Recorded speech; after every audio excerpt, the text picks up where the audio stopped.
everybody to the Zoning Board of Appeals public hearing Thursday, December 16th, 2021.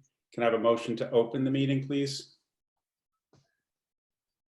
So moved. And a second from Julia? Second. And all in favor? Aye. Aye. And Luke is an aye. So let's start the meeting with our decisions that are ready for a vote.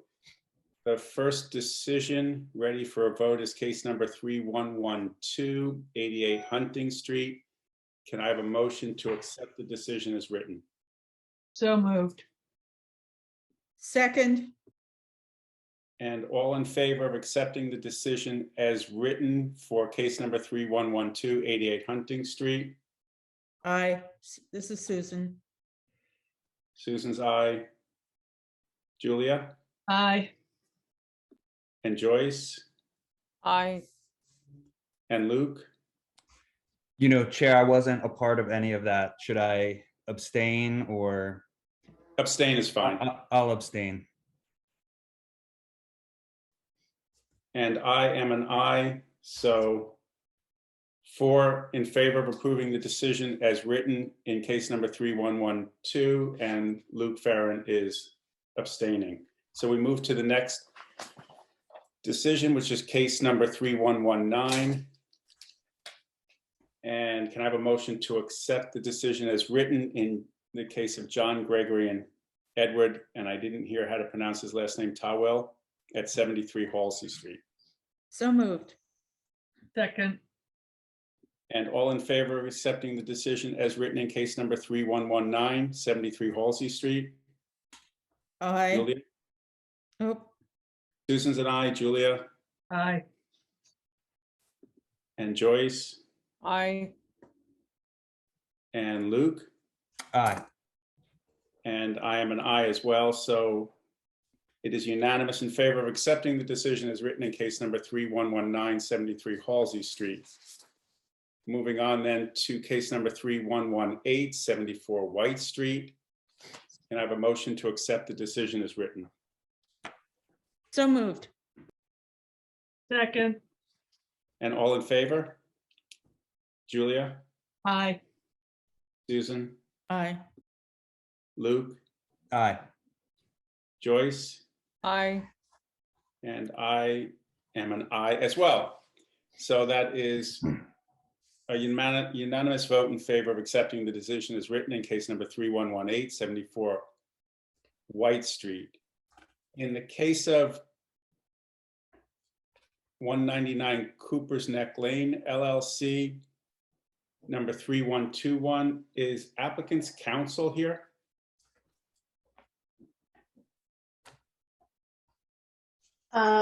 Robert, is that Robert Fischetti? That is correct. Yes. Okay. I'm actually not host, so I believe that has to be done by Kat. Oh, hold on. Robert Fischetti, I see is attending.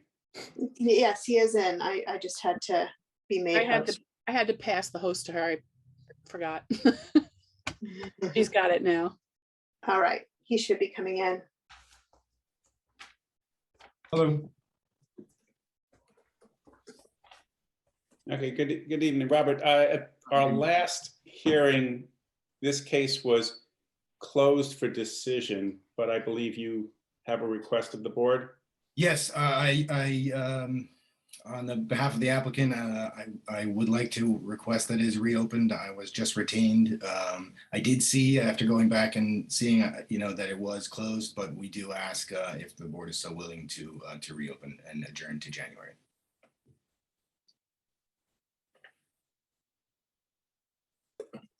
Is there a reason why we can't reopen it tonight? Because you need time, Mr. Fisher? Yeah, I was just retained. I wouldn't be able to give you a cohesive argument or really, I was literally just retained. I'm just getting familiar with the material. Well, we've heard a lot of arguments. There was some material that was put in after the deadline where there was a reduction in the size Yes. of the request. Yes, So, and are you intending to just go over the entire thing again? No, I'm going to go through the past hearings and make. I'm appreciative of your time, and I'm not looking to go through anything that's already been presented. I explained to the applicant that that we did reduce the ask, and that was didn't seem to move the needle very far with you at the work session. So part of the reason for the time from now to January would be to sort of rethink and consider other ways to minimize the request.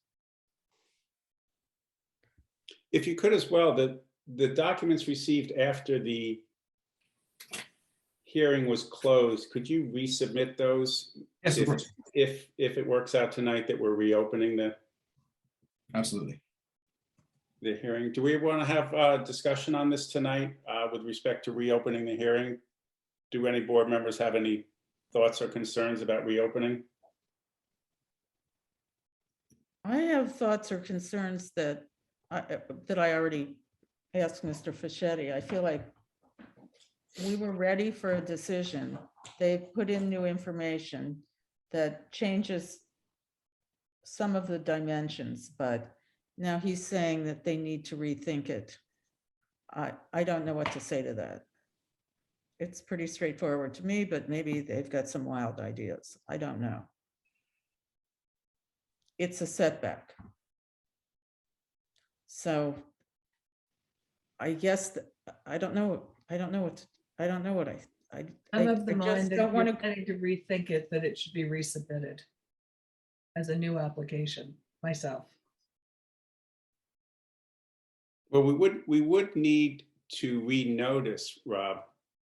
No, I understand. We can renotice. And when I say rethink, I mean, I'm just saying what I meant is to take the comments that you already gave at this work session to those recent plans, into consideration. But I mean, if it's closed, I mean, of course, then we're left with the ability to reapply. It just seems like if we're going to renotice anyway, we're basically going through just about all of the same steps as reapplying. I would hope that would, sort of suffice. So we're pushing it off till January so that there can be, so it's not rushed as far as the materials that we just submitted. And we would, obviously, like I said, we would resubmit those and we would notice with the sign and the mailings and everything. Joyce or Luke, do you have any concerns or questions? I mean, I think maybe it should be reopened as a new case in January if they're changing the dimensions of the tennis court and therefore impacts the setback. And with this late information that was submitted to the file. Well, they're reducing the amount of the setback, which then theoretically is not requiring. They're making it less of an ask. But I feel like we went through so much last year and then it was pulled over Christmas, and I'm literally, the term to me is gun shy. So I just hope we're not doing that again. Rob, if we do reopen it, we will incorporate all past, document submissions and hearings into the record, just so we keep the record, moving forward. We've been hearing this case for a long time, and I guess the question to you is what is the game plan? I mean, what type of rethinking or reconsideration, can be contemplated at this stage? We have actually been hearing this case for approximately a year, and it's not, it's a fairly straightforward, variance request for a tennis court in the front yard. I understand. I certainly can't speak for the design team, and I don't want to presume to know how they could, try to make adjustments to lessen the impact. I think that, it would give us time to help to explain and support also what we're proposing. I can't speak to, the past. I will definitely be very, careful with your time and try to not go over anything that's already been covered, and, so that we're not rehashing anything that's old. But, I think it's the applicant would like one last chance at, at presenting something that might be palatable. I mean, I want to err on the side of providing the applicant and you as new counsel with every opportunity, to present supporting information. So, I mean, I would vote in favor of allowing a reopening, of the case subject to renoticing. Jeff, should we request any comments from the public, if any? Wait, could I just say, if we reopen course.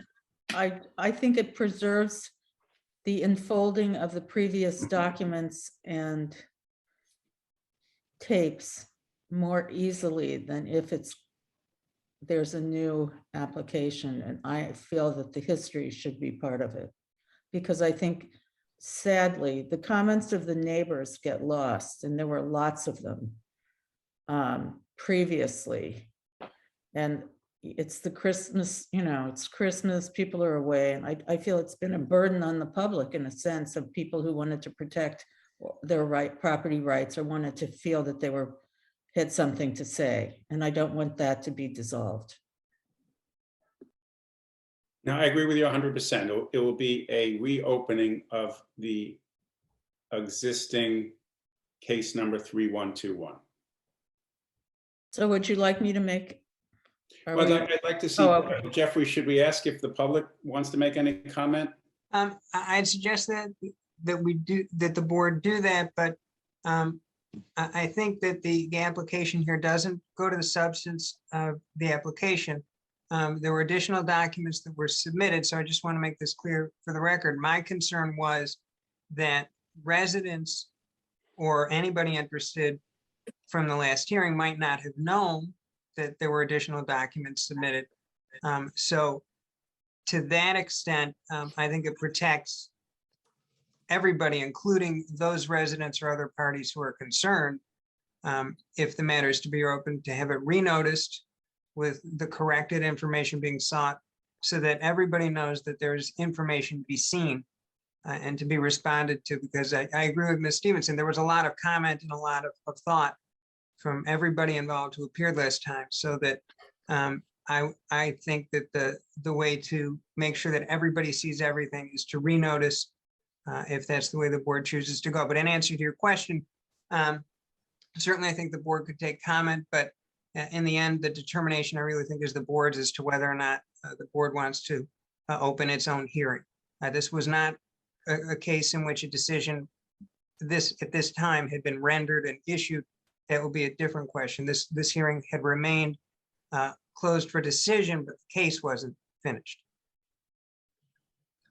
May I ask a point of clarification, which is Ms. Stevenson has asked that the documents be enfolded. Will Right. that include from the very beginning, not just this last hearing, but Yes. dating back to the fall of 20? Yes, the board at your last hearing did, I forget who had made the application, it might have been the chairman, asked to incorporate all of the prior information from the prior hearings by reference within this application before the board. So that is all included within the board's consideration and purview here. The answer is yes, it would all be included. And I think the board already made that motion to do so, so that would just continue. For that reason and that reason alone, I would agree to reopen this, is to ensure that that testimony was maintained and part of the record. Kat, can you see if anybody from the public or the neighborhood wishes to be heard? Mark, there's no one with a hand up right now. Okay, so can I have a motion to? Oh, wait, actually, what, 1 minute. A hand's just shot up here. Sorry about that. Peter Campbell is coming in, and Avril Mortimer is coming in. Wait a minute, don't we have to reopen it in order for them to go on the record? This, I think, would only be as to the question of whether or not the board's going to reopen, not to the substance of the application. Oh, well, we need to make that clear before they start talking, right? Okay, Yes, we'll make it clear. Okay, so would you still like them to be brought in then? Yes. Okay. Hold on. Okay, Good evening, I believe I'm in. I will not talk about the specifics of the case other than whether it should be brought open again. And I think I'm sure the board are kind of getting tired of hearing from all of us neighbors. And I think, yes, to bring back the letters that were submitted and have those re-looked at in January will be useful. But certainly the kind of verbal feedback that you've been getting from each of us will be lost. And you talked about fairness in the last meeting, and this is certainly not fair to the neighbors who have to come and reappear every time this is reopened. And, this is my kid's bedtime and I'm missing it because I have to once again speak, for the third or fourth time, and it'll be the fifth time when this is reopened. And the neighbors are kind of tired of this process. Thank you. Thank you, what Pete. makes you think that you're, oh. What, does the board feel that their comments have been lost? I remember pretty much of it. No, just that, he needs to set aside time to appear at the hearings when he has other, competing interests. But we hear what you're saying, Peter, and we personally, the board does not tire of hearing your comments, and we're just trying to have a full hearing. But thank you for this evening's comments. You're welcome, and thank you for your ongoing time in this matter. I know it's tedious. Thank you.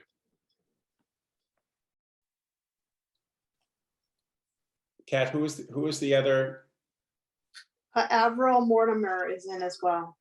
Sure. Am I in? Yes, you are. Okay. Well, thank you all for your time and consideration. And, you've heard from the neighbors. I am the owner of 3 lots. The most closest proximity is 66 Meadowmere. My property extends down to 283 Cooper's Neck. The letters that you've received, I think, have been clear and consistent about the quiet, bucolic, preserved nature of the block, and how that really is a throwback to yesteryear of Southampton, and just the quiet privacy that exists, and the enjoyment that the block provides for people to walk from one end down to Cooper's Neck Beach. And there was a comment that really struck me as really to the core, that a committee member made, that he didn't think a game of tennis with 4 participants would produce noise. And we're talking about a proposal with the court 10 yards away from the street. And that just seemed like really illogical, to think that a rousing game of tennis was not going to be disruptive or produce noise or produce any sort of disharmony from its current state. And it just did not really seem like a logical statement. So as the most immediate neighbor, it seemed really striking, particularly with the court just 10 yards off the block, which is essentially right on the block, on the street. And to think that, a rousing game of tennis would be held in silence is just illogical and a false premise. So I don't want to be redundant with the comments shared by my neighbors and by others that have participated in this matter over the past year. Other than just to say, I really don't know why this is really occurring in the first place, since the proceeds of the sale, I commend the developer for his. This is really about substance. This is not procedure we're talking here. Well, but just if the proceeds are going to be donated to charity, why not let whoever the buyer is, if they want to have a tennis court, pick up the issue with having a tennis court. This doesn't go towards. Rob, let's not. It's not a. Let Mr. Mortimer speak, and then we'll have a public hearing in January. So it's been noted that the applicant, is a developer who lives elsewhere in town, has no intent ever to occupy the premises. So the intent is to sell the house, proceeds go to an endowment. So why not just let whomever buys the house, if they play tennis, they like to play tennis, to pick it up at that point. It just seems like this is just to increase the proceeds, for the developer, and it's not coming from someone who ever plans to live in the neighborhood, as you've heard from Peter Kent from the prior sessions. That's really just my two observations, and thank you for your time. Thank you.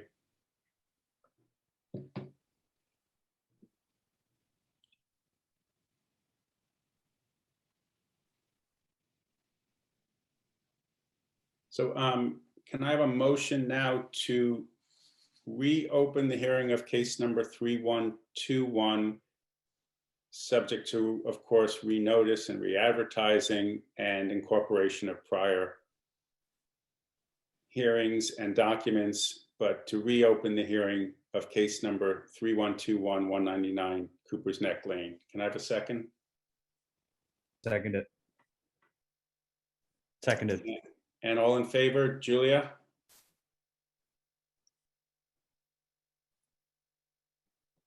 Julia, are you in favor? Aye. And Susan? Aye. And Joyce? Aye. And Luke? Aye.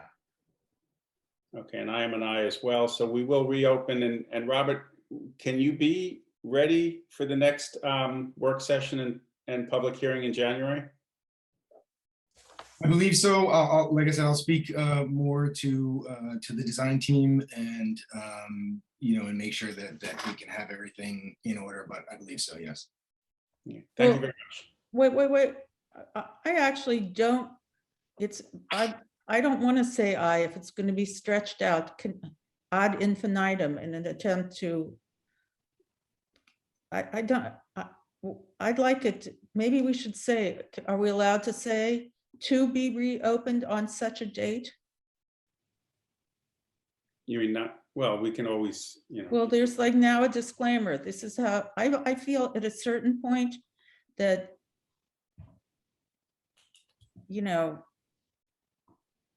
well, what we the can do. objective if the objective is to tire us out, I feel like that's pretty long from now.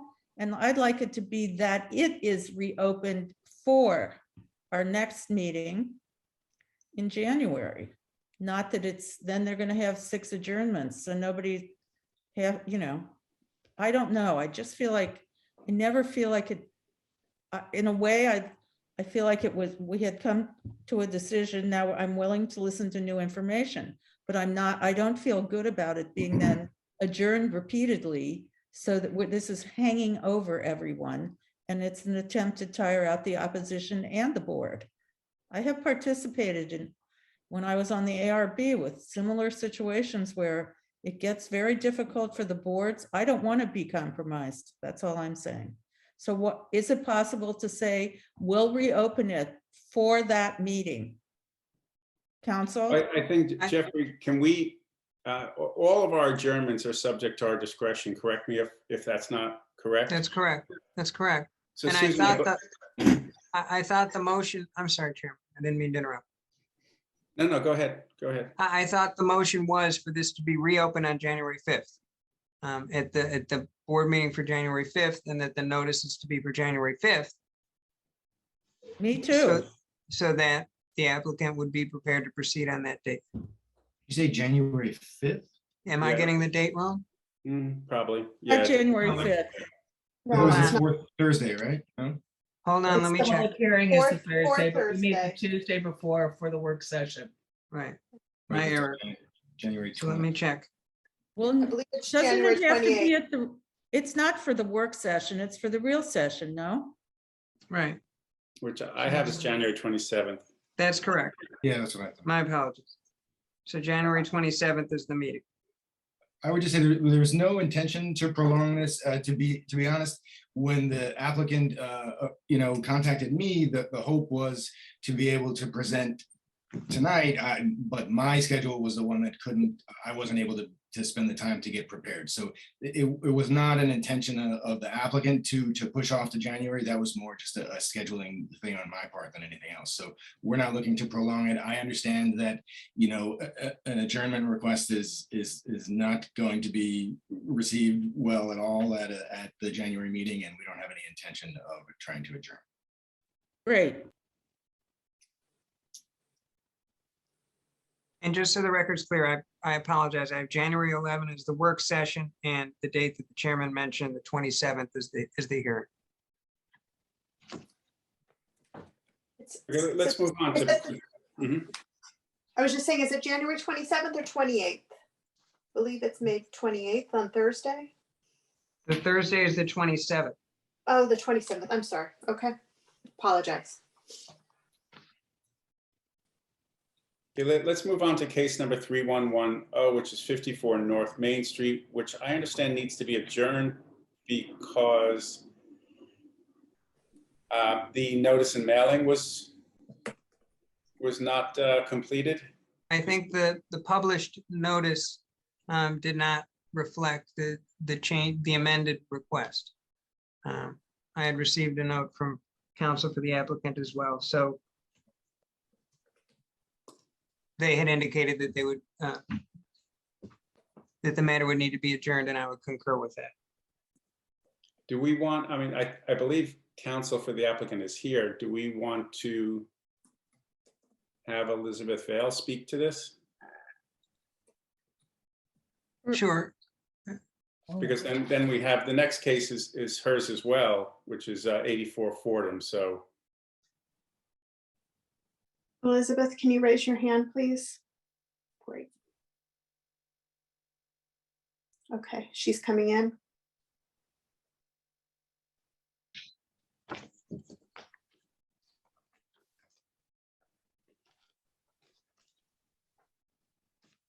You're in. Good evening, board members. Liz Vale, Farrell Fritz, 50 Station Road. Yes, this actually 54 North Main is being adjourned. My understanding is that although we did do the notices correctly in the mailing, the notice that had to be in the paper reflected the prior relief, not the relief, the reduced relief we're seeking now, which is actually different. Even though it's reduced from 3 to 1 variances, it's different relief than we originally sought. So we do need it to be renoticed before this board can act on it. Jeffrey, does the board need to do anything tonight? No, I would just ask commensurate with what was just said, that the matter be put over to the next meeting of the board for renotice in the correctly in the published newspaper. Okay, but we don't have to motion to that effect. It's, I would ask that there just be a motion that the matter be adjourned. The board acts by motion, so that's what I would ask, and resolution. So there could be a I have motion. a motion to adjourn case number 3110, 54 North Main Street, pending proper notice and advertising. So moved. And all in favor? Joyce Aye. and Julia? Where'd Julia go? I'm on perpetual mute. Aye. Luke, Aye. and I'll vote aye as well. And Susan votes aye also. And Susan, sorry, I would never have thought I could forget you. Okay, so now we can move on. I mean, 143 Herrick Road is still adjourned pending ARB approval, so we can move forward to case number 312084 Fordham Road, which Liz, I believe is also yours. It is. Thank you, board members. Liz Bale again, Farrell Fritz. So if I may share my screen, let me just try this. Make sure I can show you. Can everyone see the survey? Can you make it a little bigger or not? Yes, I can. Is that helpful? Absolutely. Okay, great. So again, this property, this is my second time here. This property is 10,090 square feet in the R20 zoning district where 20,000 square feet is required. Therefore, the lot's pre-existing non-conforming with respect to lot area. And we're seeking a modest 113 square foot front yard addition and a 78.75 square foot porch in the front yard over in this area, if you can see my cursor.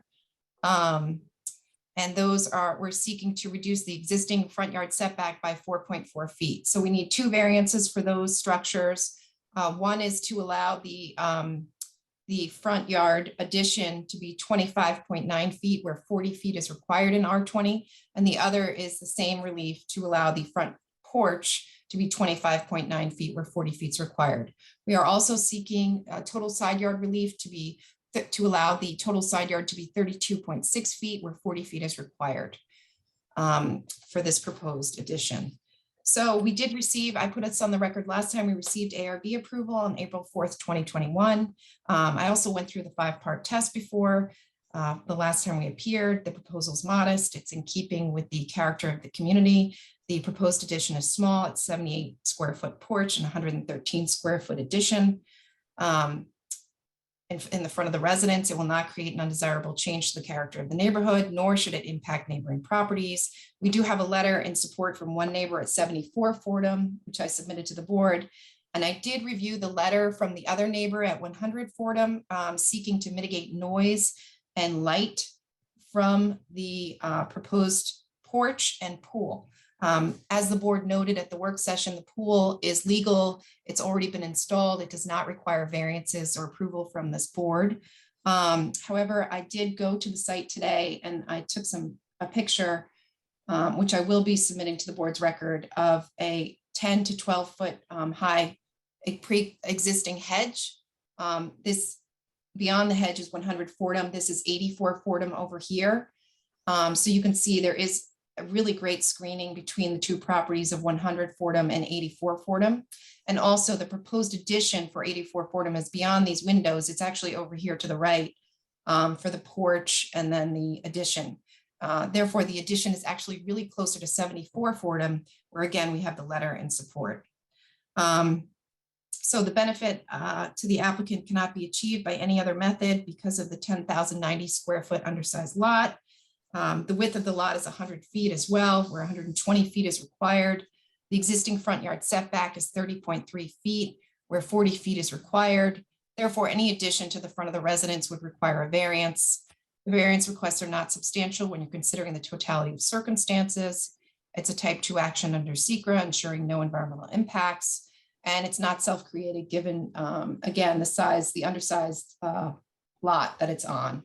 And here's an aerial of the property just for the board's review. You did look at this last time. I also submitted precedent last time, precedent setting decisions at 74 Fordham, 97 Breeze, and 85 Breeze, which I won't go over now, but I submitted those to the board. And then finally, I did listen to your work session this week where the chairman was looking for a covenant from my client seeking to restrict the height of the house to 1 story in perpetuity. He is not willing to do that because he's very concerned about the significant impact and the reduction in value of the property that would occur as a result of recording such a covenant. So he isn't really willing to do that. And and I did research as a result of his position, conditions of ZBA variances. They do have to be reasonably related to the relief being granted. Here, again, we're only seeking setback relief for the proposed single-story addition. Conditions also have to be directly related to and incidental to the proposed use of the property. They must be consistent with the spirit and the intent of the zoning law. Here, the zoning law actually allows 2 stories in R20. Therefore, limiting the home to 1 story in perpetuity would not be consistent with the spirit and intent of the current law. The conditions must minimize the impacts of the variances granted. Here, the impact of the variance has nothing to do with the 2nd story. And I'd also relied on a 2nd department case that I submitted to your council before this meeting. It's Gomez versus Town of Islip, which found that a ZBA condition prohibiting a 2nd story where there were 2-story houses in the neighborhood was irrational, and the condition was struck down by the 2nd Department Court, the Appellate Division 2nd Department. Here, there are many, well, not many, but 9 2-story houses located in the neighborhood. There's a 2-story house at 99 Fordham. I put this together. There's one at 99 Fordham up here. There's a 2-story house at 85 Breeze Lane, 79 Fordham, 59 Breeze Lane. There's a 2-story house at 44 Fordham, 29 Fordham, and 251 Hill Street. The other house over here on Hill Street is actually 1.5 stories. And I got that information from the Town of Southampton GIS assessor's information. So that being said, the application before you tonight is still for a 1st floor addition, and the fact that we are not going up a 2nd story still contributes to the character of community test of the 5-part test. It's still a positive thing that this board can consider in evaluating the 5-part test. And then finally, the GFA of the property, again, it's a 10,090 square foot lot. So I think the GFA is 10% of that plus 1,500 square feet, which really does reduce the ability to increase the GFA of this house. And I believe it's very likely that if they were seeking a 2nd story for this house, it would likely come back before this board, whether that's for GFA or maybe a pyramid variance, I'm not sure. But that is the application before you this evening. Here's the way the house looks.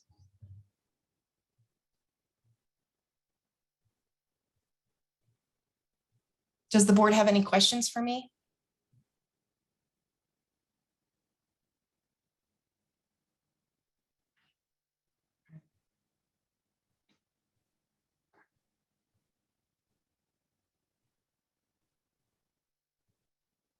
Does the chairman know? I was on mute. Anyone, I'm sorry. I'm sorry. Sorry, I'm on mute. You're right, Julia. My question was, is there a reason why this application went to the ARB prior to coming to zoning? My understanding had always been is that zoning first and then ARB. I'm sorry, board member McCormick, I'm not sure. I was retained after it went to ARB. My firm was retained after, so I'm not sure of that decision.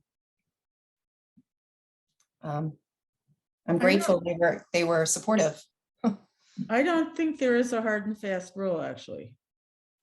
And I was the chair of the ARB. I don't actually know, but I don't think there's like, it's usually through the zoning board, but it's not, sometimes they're referred back and forth. I have no idea. And I used to question why is it coming, from one side or the other? And I don't actually know if I don't believe there's any rule. I don't believe there's anything in the code that says one has to go first. That's the question.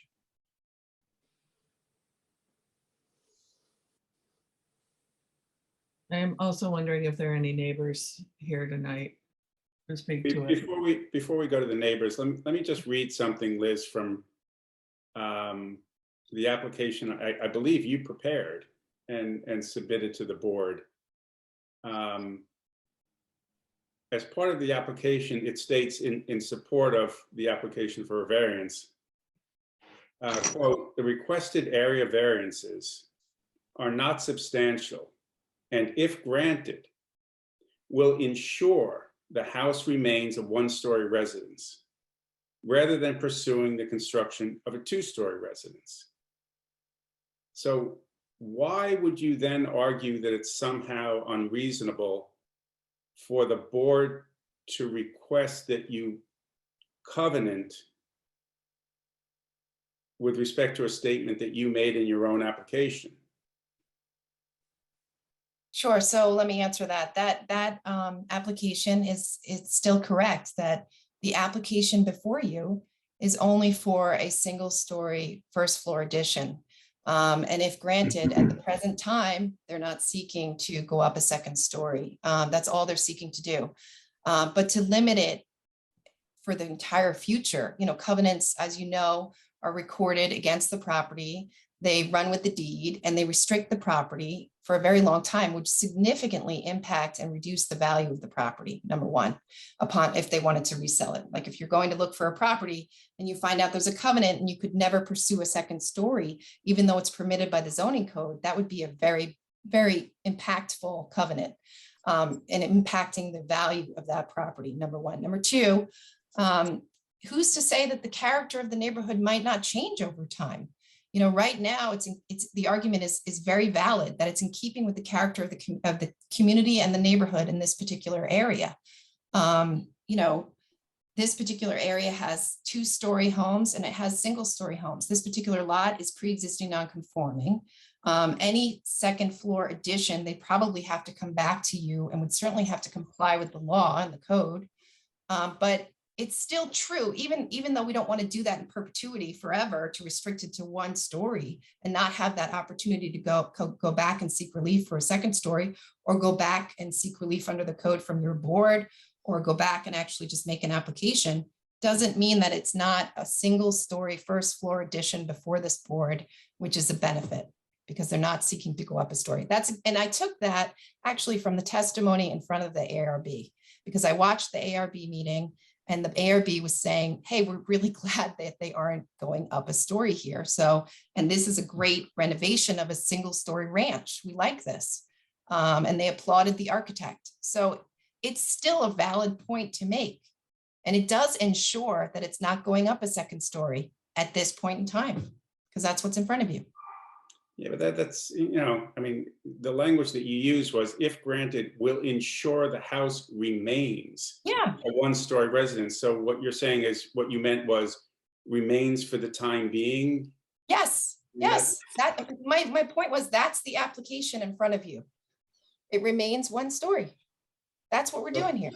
That's the relief that we're seeking, is just the first floor addition to the front of the house. I have an Or you could additional. come back in a month and ask for a second floor.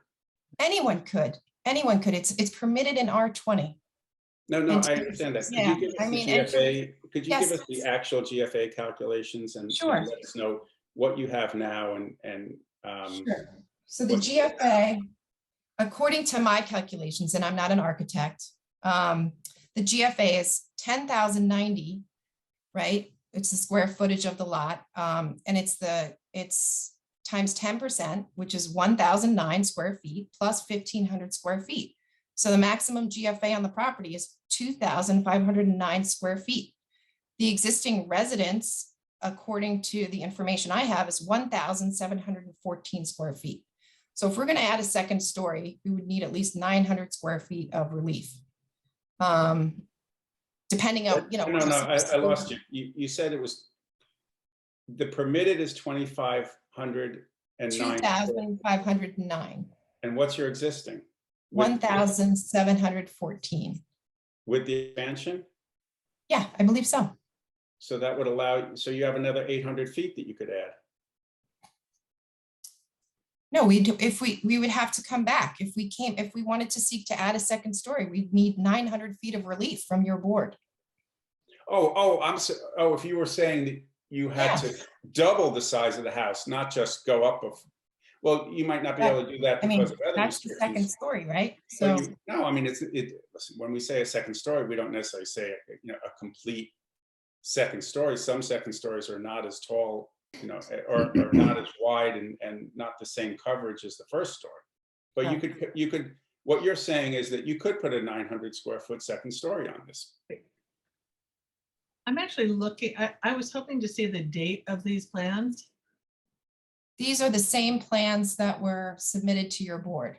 These are the same plans. I haven't changed the plans at all. And they're the same plans that were submitted to the ARB as Yes. well. Yes, Okay. they are. Yep. Yeah. Nothing has changed with respect to the plans. So Yeah. I don't, This is the application before you, which is a great application. so I don't actually have a problem with this. I think it's reasonable. And it's, so I don't,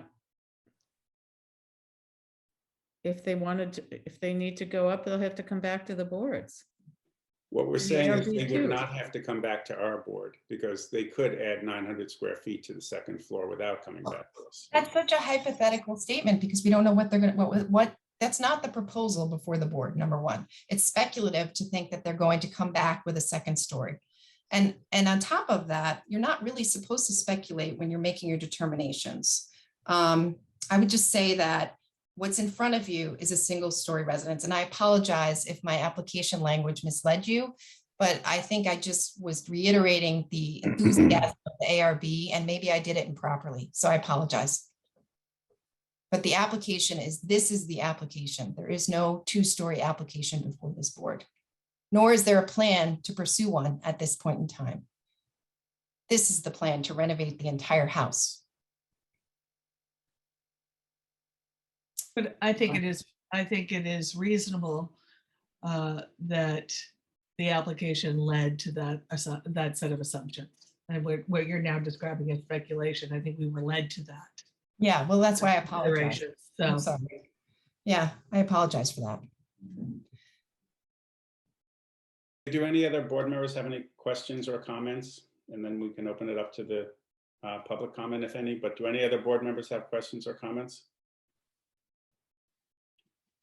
No.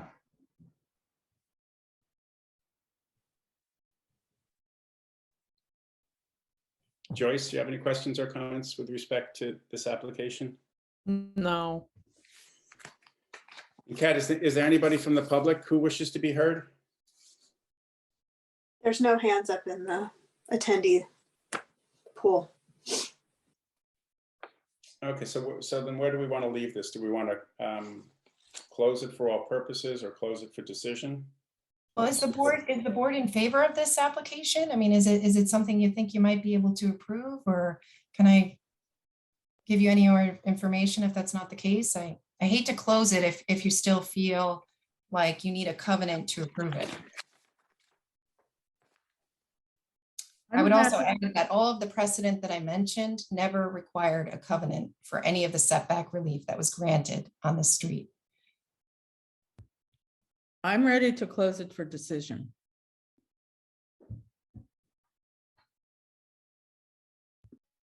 I too am ready to close it for decision. Yeah, I would close it for decision. Same. Luke, how do you feel? Yeah, I agree.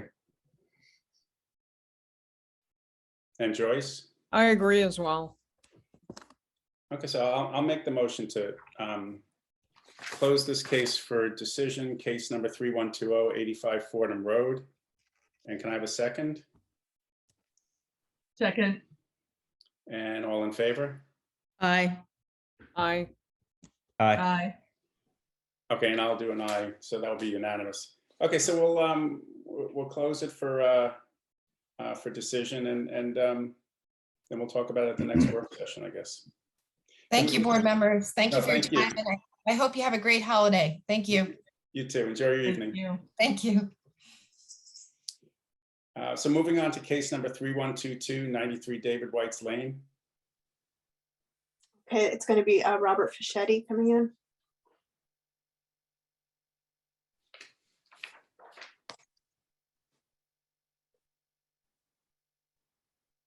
Hello again. I think Jason Premba may be joining. He had another appointment, but he was trying to make it. So if he's there, please let him in if possible. I'd like to share my screen if that's okay.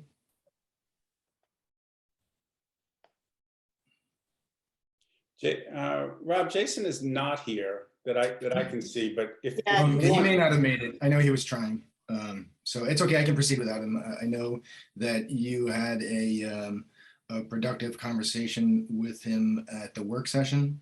And so going into that work session, we had, as you can see on the screen, this was our original ask back in the first hearing. And then we went into the work session with the pool house moved. We took the comments by the board at the work session to heart. The pool was rotated and reduced to 16 by 28. The patio was adjusted. And then after further consideration by the applicant and looking at the changes that were made, we land on, and I apologize, but this was literally just this last change, which just takes the garage out of the picture, no longer requiring a variance for the garage. This is just as of late this afternoon, so I haven't been able to submit this in hard copy, but we've reduced now the request to just 6 feet 5 inches of relief required. The pool is 16 feet wide. The setback is 33 feet 7 inches. I might be a little, 33.7 off of 40, so about 16.25% of relief required. We, like I said, the garage is out of the picture, so we've gone from this ask and backed it way off to just the pool, just what's necessary. We stayed out of the, again, stayed away from the neighbor to the south by not encroaching on the 20-foot pool setback from the south property line. And try to minimize as much as possible. The pool overall, I did just do a quick look. I mean, these are all the pools in the neighborhood. I think it's fair to say that pools are a common thing. The neighborhood is full of comparable size lots. There was a decision in 2014 just down the road on North Woolley. I know this was mentioned at the work session, and just to correct, I didn't obtain this decision. I just happened to have found it, but it granted a pool at 20 feet off of North Woolley with almost the same exact size lot, 10,000 and change. We, of course, here have much more. We're at 33 feet 7 inches. And Rob, could you go back to that one on Woolies just for one quick second? Yes. And was this actually submitted to us before this meeting? I showed it at the last meeting on the screen. I apologize if I did not submit. I'll submit a copy. I thought I did, but I may not have. But it was up on my screen at the last hearing. And neither was the plan that you just showed, right? No, like I said, this was just as of an hour ago. I didn't have a chance to submit this. This was the applicant trying to pull the garage out of the picture. This plan with the garage still in was submitted right after the work session in response to the work session to back things off further and to clean up the line. Since now the pool was rotated, they thought it made sense to rotate the garage too, which takes away from the relief requested. So it lines everything up better, as much as we could with the property lines. So I will submit hard copies. I just haven't. We didn't do And that. would you put dimension? This is the thing. You have the dimensions of the pool, but not that. Do you have now you're making it smaller. The dimensions of the part that is the ask now. You don't have that, do you? It's 16 feet wide. Yes, 16 feet total. The pool is 16 feet wide. Yes. So Right, what so is how many feet would be what are you encroached? asking for 6 feet 5 inches.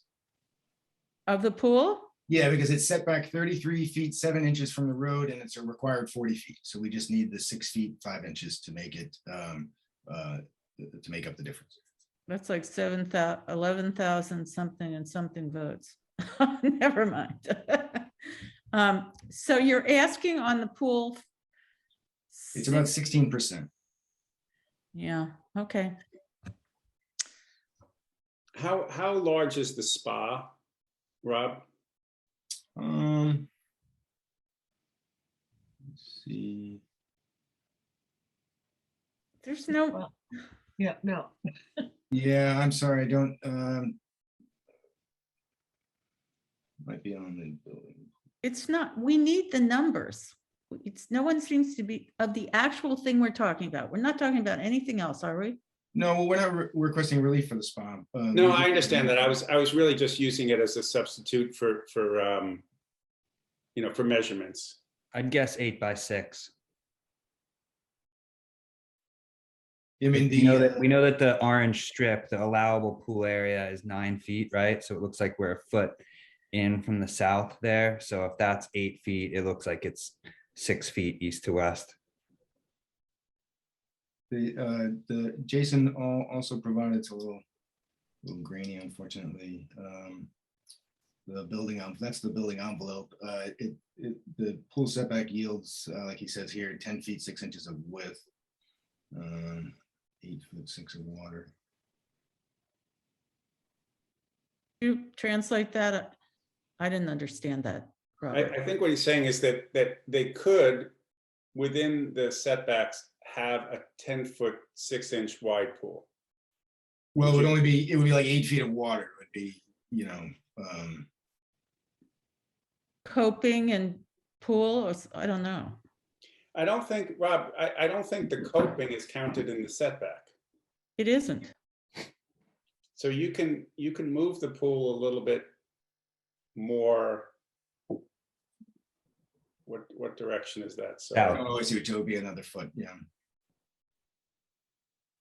So what, we need a better plan to show us the exact, to me, if you get to 10 feet width, are you saying that that exists already in this plan?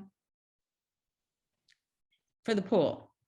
Exists meaning, is there 10 feet of, I don't understand the question. 10 feet until you get to where you're asking us for a variance. Oh, yes, there, yeah, it's about, the building envelope is about 10 feet wide. But is that with believing that the coping is being included in this? That's what I believe Mark was saying. So does that make it 11 feet?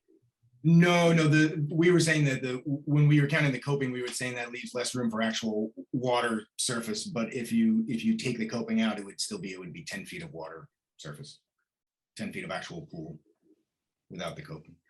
The width of the pool would be 10 feet.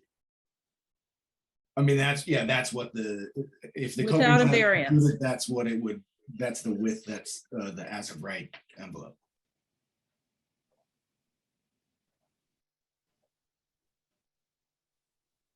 I mean, Pulaski is just one example, but the board grants, I mean, you could take a pool and get it down to 5 feet. I mean, you could shrink it down to the point where, it's really sort of taking away the whole substance of what's being asked for. I think a 16 foot wide pool on a 71 foot wide lot is, that's 33 and plus feet away from the road. That doesn't seem like a substantial impact on things. I mean, we're not asking for any lot coverage. There's all this, as far as the whole lot as a whole fits well within the area. It's just this hardship of the second, front yard. I don't actually think it's a hardship. It's just that it's 2 front yards on a plot where your client has a house and a garage, but not everyone can have a pool just the way they want it. I don't consider that a hardship. And there are people who have pools that aren't very wide because of this. It's 2 front yards. That's the law. Yes. So I don't understand. The other thing that's a little bit distinct here, Rob, but again, you're right. We have to come up with a fair balance. Is that your setback is actually running the entire length of the pool, so that's a little bit different from some other cases, not from the one on Woolley, but that has more of an impact when it's the entire length. But what do the other board members think? Luke, do you have some comments, or Joyce or Julia? I mean, I think if we look at the development, since this has been before us, they've definitely taken into consideration everybody's comments. I think Susan initially in the first meeting asked about rotating the 3 new pieces off of the axis of the existing residence. They've done that. They've pulled the ask for the pool house. They've pulled the ask for the garage. The pool is much smaller. to Susan's point that you can't always get what you want, this definitely probably isn't the pool that they would love to have.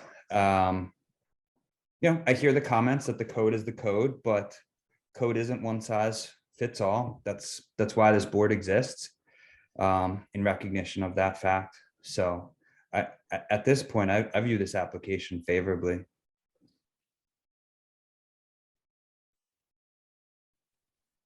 Julia, do you have comments?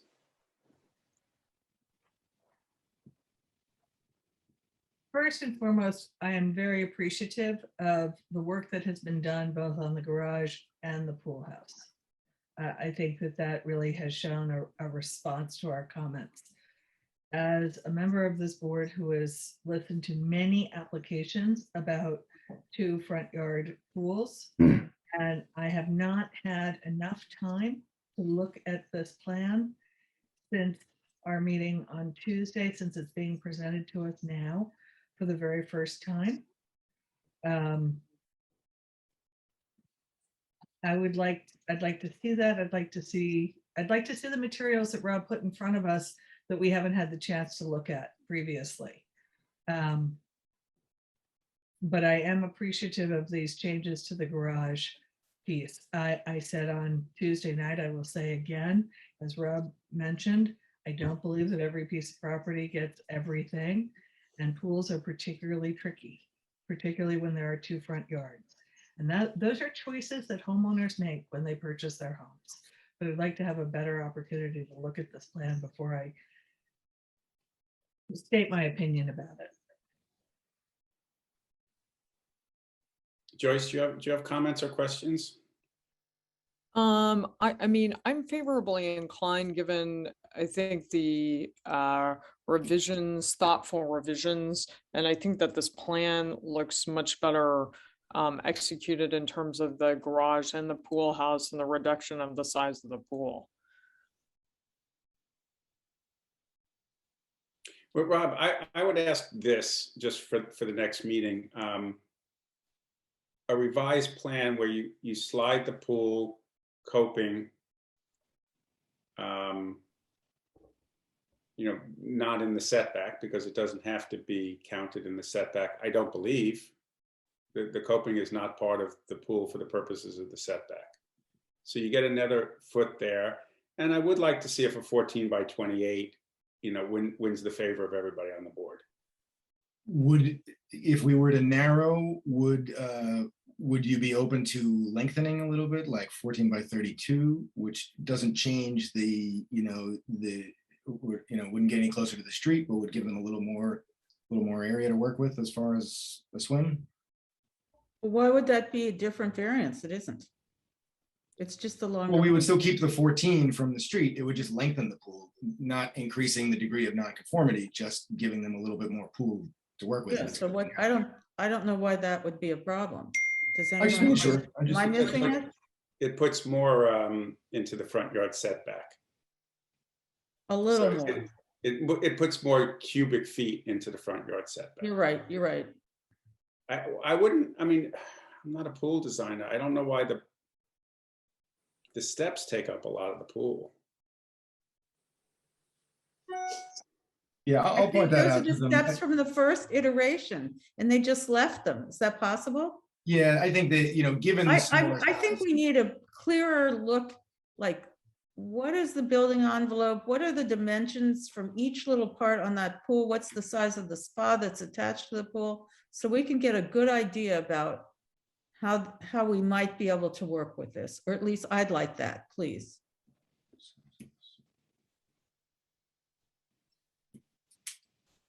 Okay, I understand. I mean, I From the will. last iteration, we're on the other side. They've moved, but they are the same size, I believe.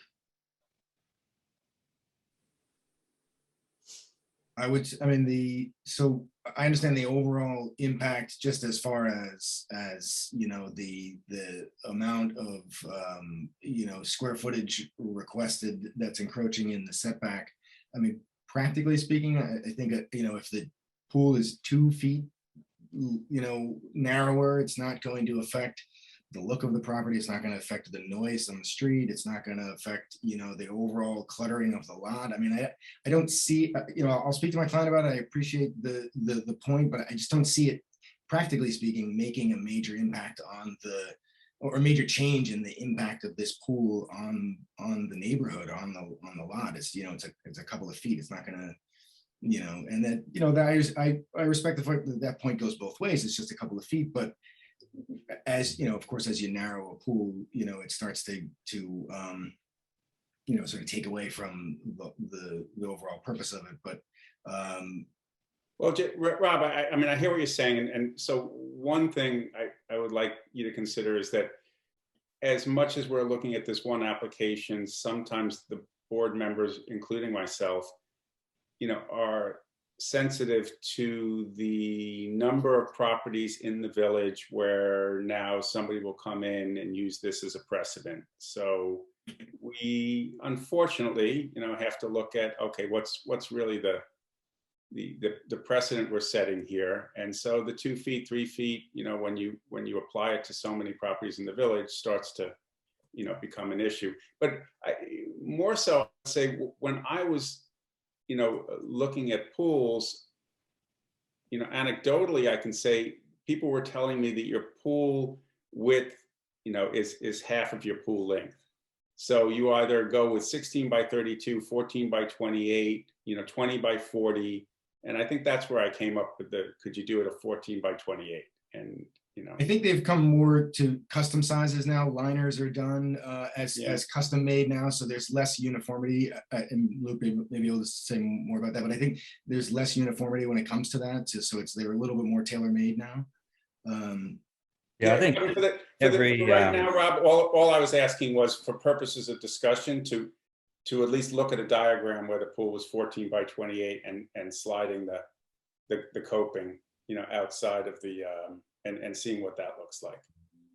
You can also propose if you want, 14 by 32. I just think when we see that, it may look like a lot of cubic footage. But I'm just, this is just for consideration. So if you want to, also, quickly have Jason show us a 14 by 32 pool, maybe that does look fine. I can't say. I'm just saying it will. It might increase the cubic. So when you put more dimensions on this proposal, we're inclined to, we're looking favorably on the application. So let's just look at some options. I think real quick, the pool as shown now, 28 by 16, right? It's 448 square feet. 32 by 14 is also 448 square feet, right? So it would represent a further retreat from the street, but may add a percentage to the variance request. So it's worth looking at. But 32 by 14, try that out.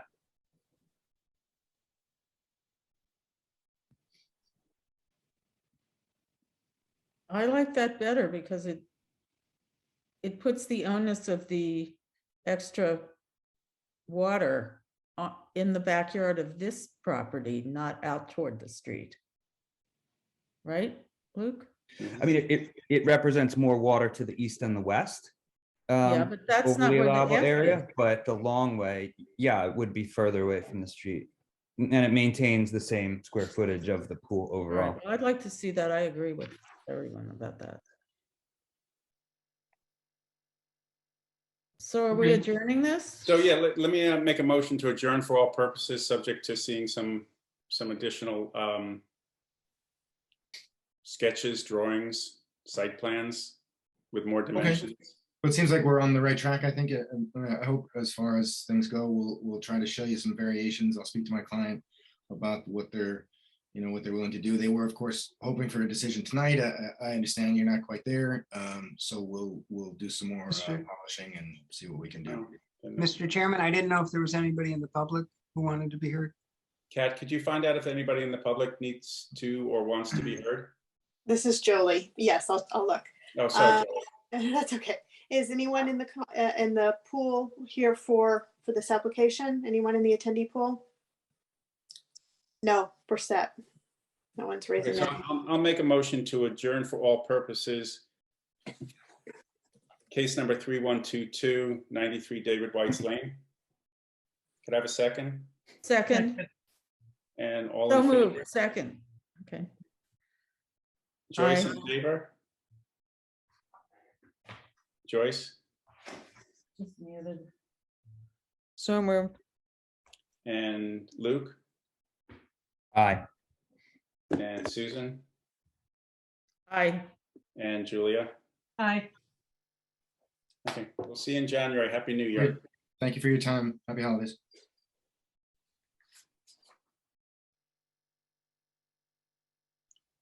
So we're ready for the next case, case number 3117, 104 Post Crossing.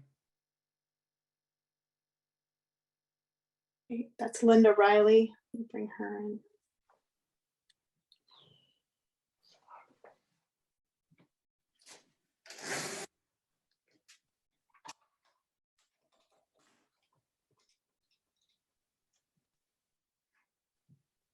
Can you hear me? Yes. we can. Okay, you can hear me and you can see the video. Okay.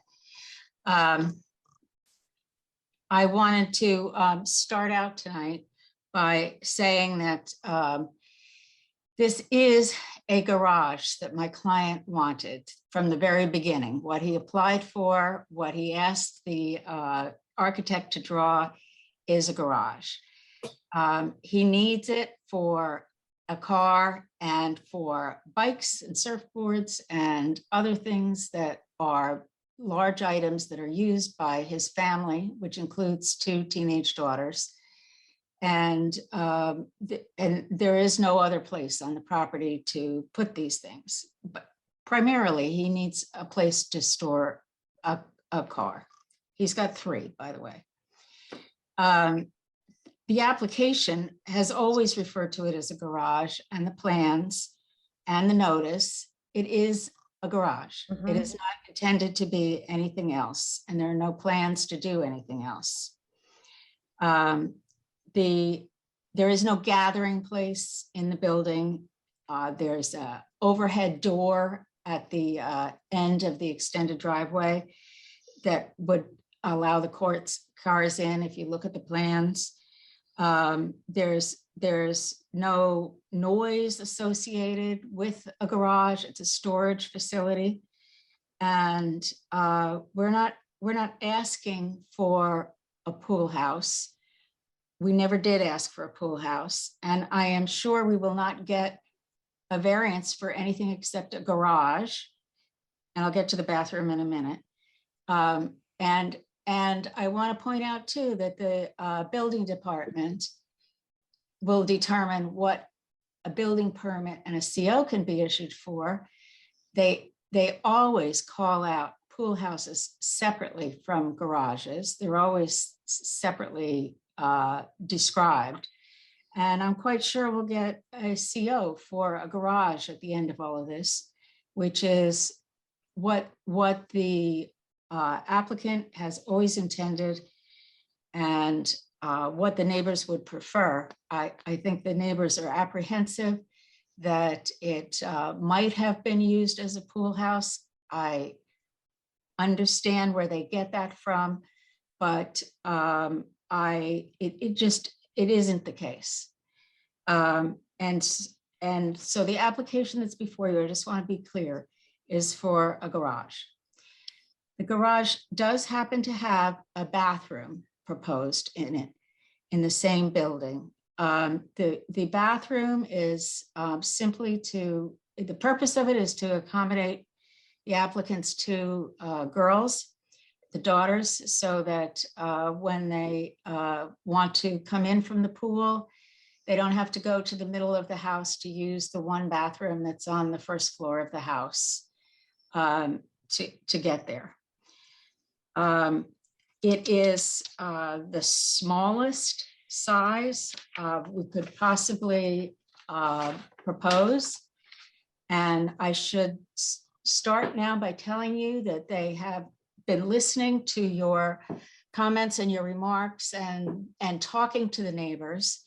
And they have agreed at this point to withdraw any request for the covered patio. So that roof is taken off the slate now. We are not going to do that. We did not have enough time to get new plans from Squires yet, but we're having them drawn up, and they will show absolutely no roof or column, no pergola, no anything attached to where the door is for the bathroom. So we're ending up with a really small building. I mean, that roof, even though it had open sides, was counted as part of the floor area because it was covered, because it was roofed. So when that 156 square feet is taken off of the calculation, this is going to be a 364 square foot building where 520 square feet would be permitted under the code. It's it really wouldn't be possible to get it much smaller and accomplish the goals that the client wants. There's no variance required for anything else other than the side yard setback and the rear yard setback, which are both at 5 feet. The height is at 16 feet as shown on the plans. It is not needing any kind of variance relief whatsoever. And the design of the building, which is basically aesthetic. The design of for example, the height, the fact that it's 16 feet tall, was really an aesthetic decision that the architect made. And the architect is supposed to be here tonight, so I think he'll be able to comment on all of that. But it was approved by ARB, and it was designed to complement and fit in with the rather extraordinary architecture of the house. There's no second floor in this building. There's no loft. There's no nothing. It's a vaulted ceiling. There's no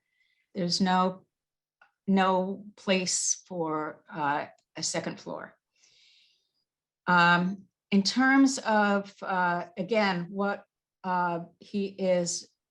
the applicant is more than willing to do for the neighbors who have concerns is he is proposing to add more screening on both sides, on both sides that have neighbors, on both sides of the pool house. He'll put in 8 to 10 feet, 12 feet arborvitae that'll grow quickly in that whole area so that it is substantially screened. He's also proposing as a change to use grass pavers for the driveway extension instead of, where the driveway comes up, because one of the neighbors had some concerns about noise on the gravel, the pebbles. He's changing his proposal to grass pavers. It's not, I want to make the argument that this is not a substantial variance.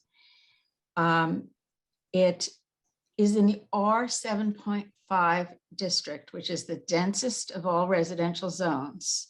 One of the letters mentioned that it was in the R15 district. It is not in the R15 district. And in fact, in the R7.5 district, this would be allowed at 10 feet if the overall property were just a bit smaller. But as it is, there's an awful lot of the overall property that is unusable because it is 2 very long front yards, very wide. And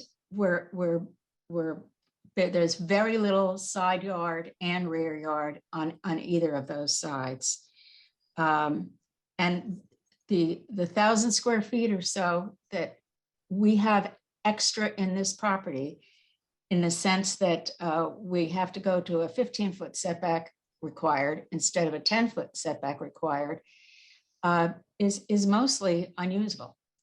It looks nice, and that's great, and there's no plan to change it, You're not going to allow a garage in a front yard because the code prohibits it, and there are alternatives. So I think in this case, for the district in which it's situated, and looking at the substantiality or lack thereof in the context of this specific property and the goals of the applicant, I think it's reasonable to reach a conclusion that this is not a substantial variance. It's not a question of use. A bathroom is permitted in a garage. The building inspector, I checked with this routinely, allows for a bathroom in a garage. There is nothing in the code that prohibits a bathroom in a garage. So we're not asking for variance relief for that. One of the neighbors sent in a letter since the last meeting, and it was mentioned at the work session 2 days ago. And I read it and paid attention to it. And he asked about quote unquote dual use structures. Who gets to determine what the principal use is of a dual use structure?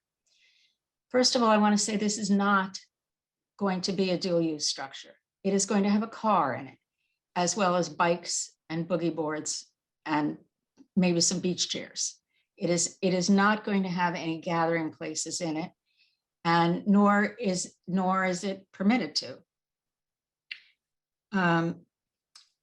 In making your determination, as you know, you have to, your primary charge, as you know very well under Village Law 7712, is to weigh the benefit to the applicant if the variance, if it's granted, against the detriment to the health, safety, and welfare of the neighborhood.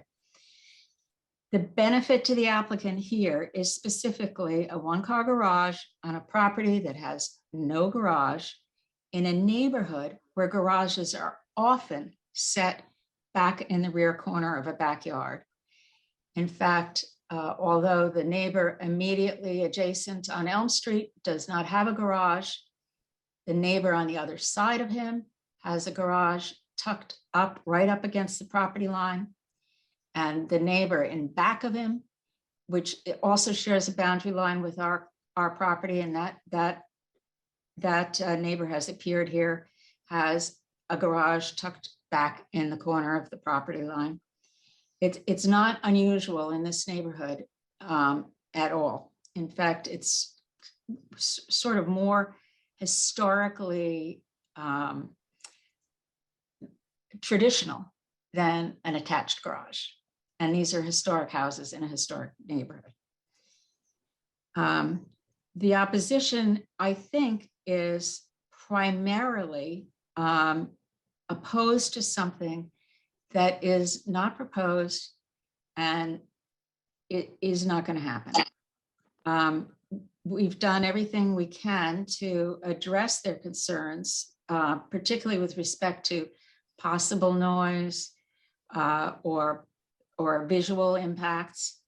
And I think if you stick to the 5 criteria contained in the village law, which I don't have to enumerate, they're in the application, you know them so well, but you can conclude that there isn't going to be actually an undesirable change produced in the character of the neighborhood. And as we said last time, there is no other place to achieve a garage. It can't be any closer than 5 feet to the house. And because of the architecture on that side, and I've got plans and photos that I can share on my screen that show what that side of the house is like and why it's not possible to move it up as far as the circular driveway. And again, the architect will talk to this, but I would submit that there's case law that says it's not appropriate for relief to be denied based on a conjecture that the applicant might in the future use the building, which is going to be CO'd for a garage, which is going to have a variance for a garage to be used for any different use than the one proposed. I have cases that I can submit to your council, and I think that kind of speculative conjecture ought to be put aside.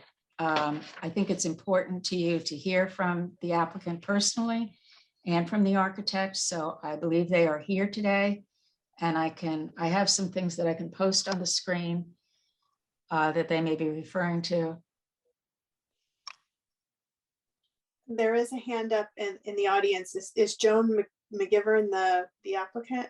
No, she's No, she represents one of the neighbors. So Oh, okay. we will hear from her, but let's Okay. we had been waiting to hear from Brian a little bit.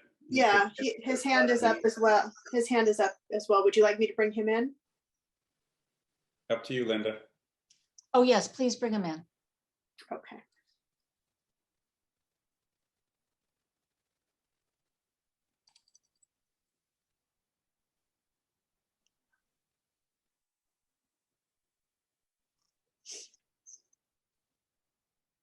Brian, you're in.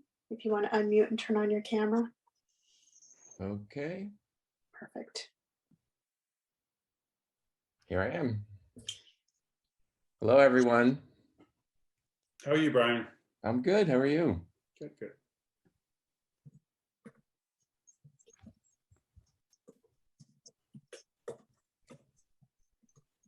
Okay. Are you ready for me to Yes. talk? Okay. This is a very, very historic house. Most of us in the village know it as the Frankenbach House on the corner of Post Crossing and Elm Street.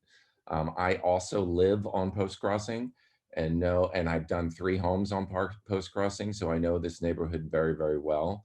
But this is really the gem of the street, and it is one of the first houses that was built on Post Crossing because they actually built on Elm Street first and then moved more toward Main Street when they were building these homes.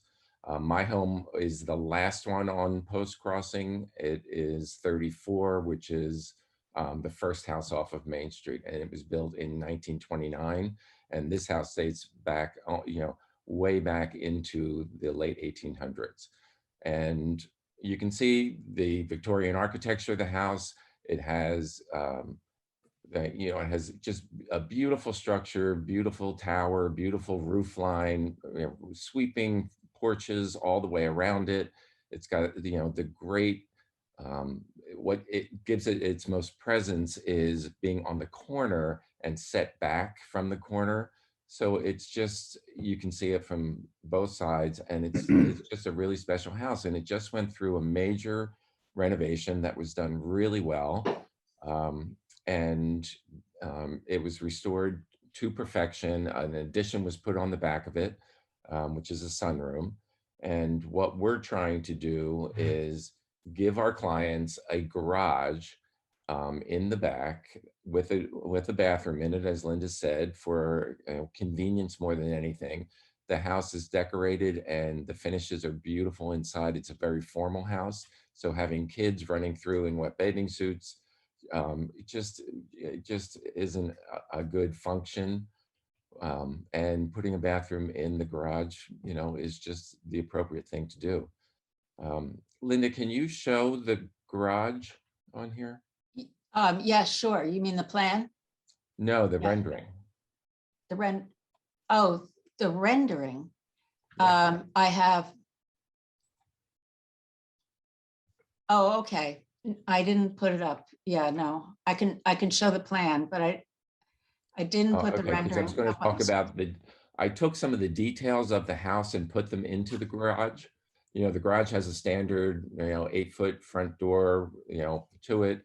But in the gable of the garage, the gable has the same roof line as the main gable of this house. And it's a singular diamond window that works with this house. It's the same detail and with shutters on it. If you can see in the lower picture you're looking at here, that upper gable has a single window with the curved shingles going into it. That's what I was trying to mimic in the garage. The garage has the same roof line and that same window and a typical garage front door. The windows on the side are the same double hung windows that are used in the house. And, it's all just very, very compatible. I designed a porch onto it just because there's a huge tree there and it would be more comfortable sitting under a porch because trees do cause a lot of debris. But I understand now that we're not even going to consider that.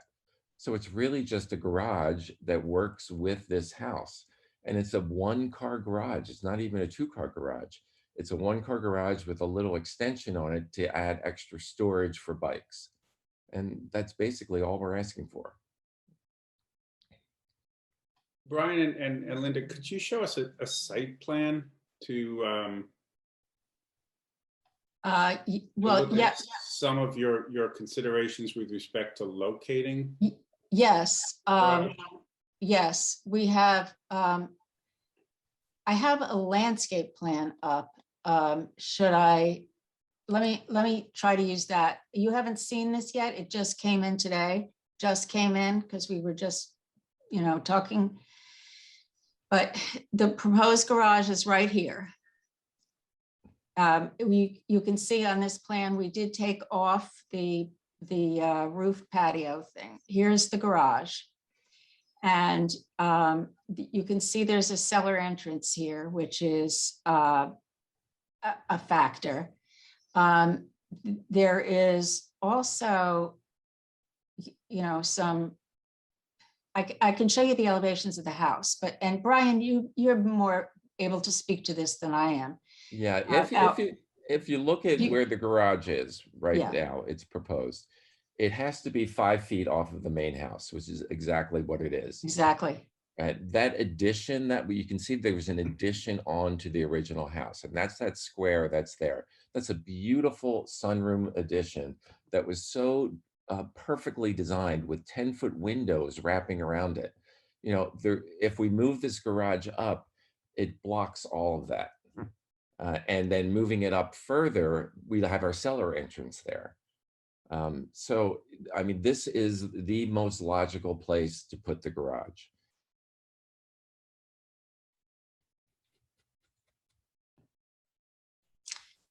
And we put on here the grass block. I'll be submitting this for sure.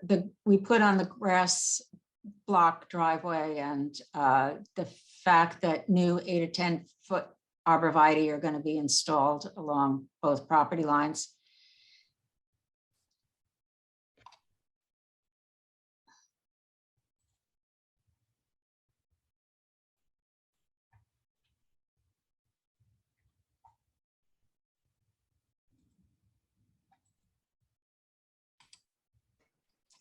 I did put up the floor plan. Well, this is the old one that was on the plans. It's, I didn't put up any of the elevations because we're taking off this covered porch. And if you want to wait a minute, I can see if I can get the elevations for the garage up here. Do you want me to try to do that while you? What would be good, Linda, I think, is that side elevation of the existing house. Okay, I know what I can do that. The patio that's on the landscape plan, is that also intended to be grass pavers? What is the material of that patio? I know, I believe that's just intended to be a patio, but there's no relief required for a patio. We're just starting the landscape, Yeah, based on this is really, yeah, this is, and at the pool, it would probably be bluestone.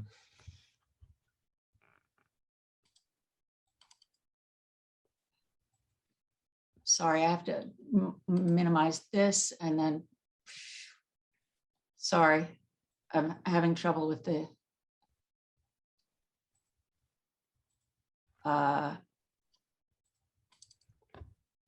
here you go. Is this, Good. Is Okay, this, so this is perfect. You can see the addition to the left of the elevation. If we move the garage up, it blocks that. And if we move the garage up even further, we have a cellar entrance there, and it's a Bilco door, so we would have trouble having access to that if the garage was only 5 feet from the house. I mean, that comes out 3 feet. And there's a So, door here. and that's where the door is there. So really pushing the garage as far back as we can respects the beauty of the original architecture of the house and the historic nature of the house and the design of the garage. It just, it really is compatible with the design of the house, and that's the whole intent.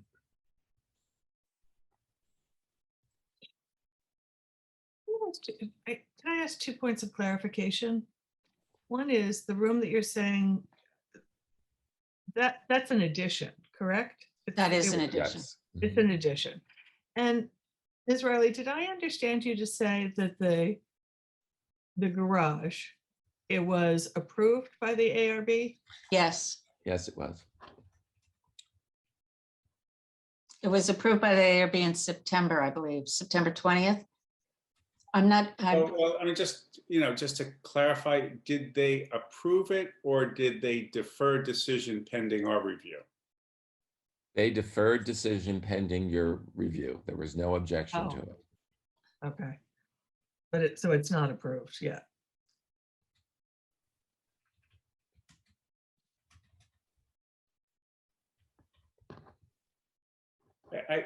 I mean, I would need to see a site plan right now.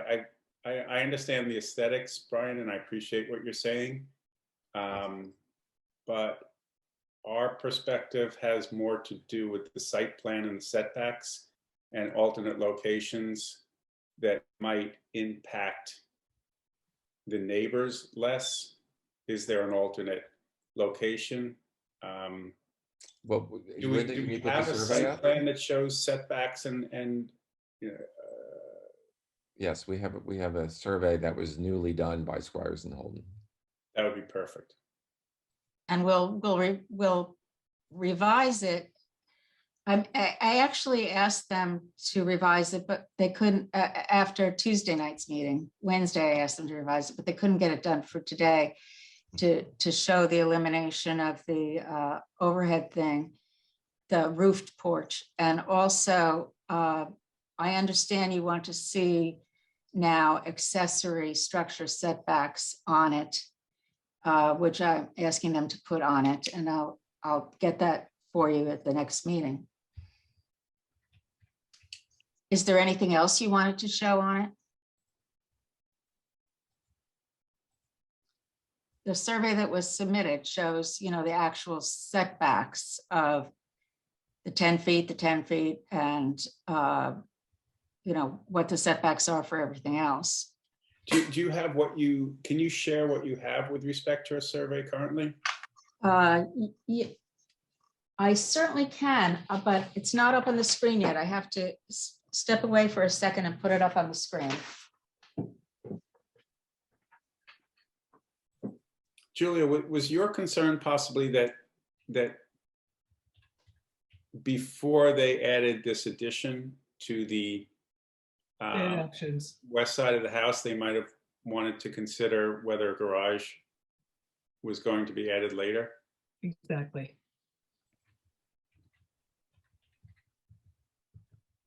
So this house was recently sold, so the people who bought it, No, a decision was made for a sunroom as opposed to a garage, and now they didn't there's ask a need for for it. a garage, et cetera, et cetera. Well, that's sort of Just trying to understand it. theme of the evening, isn't it? Mhm. Brian, did the current owners add the sunroom, or was it purchased? No, it was purchased that way. But, I have to tell you that this house was on the market for a long time, and a lot of people called me about it and talked about it. And we were led to believe that a garage was not going to be an issue by the building department, by, all the realtors that were involved in it and things like that. So That's also the theme of the evening often. I know, Brian. I know. So, and Susan and you and I know how these things work. That's right. Can you see it now? The Can survey? you enlarge it a little or not? I can rotate it. Can I enlarge it? It's on its side. Yeah, you put that, hit that plus sign. Here we go. Oh, that's good. There Very we good. go. Doing Very, better. very good. So forget about this. This comes off. Here's the proposed garage. There is just no place just to put it in here. And That's a huge 100-year-old tree right there adjacent. to right the- here is a Right, very and- mature tree, Right. right? That offers some, anyway, there is a very old tree right there. And here's the Oh, right, Bilko door we were talking about.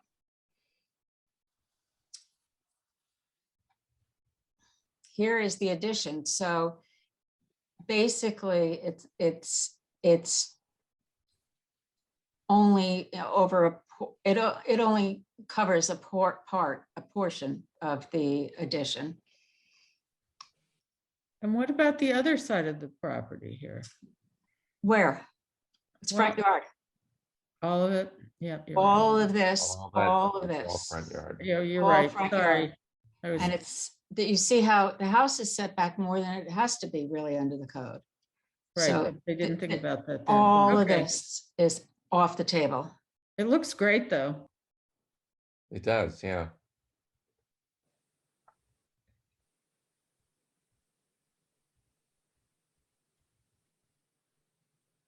Yeah, Linda, to your point, I do think we would be helped a great deal by seeing a building envelope on this survey.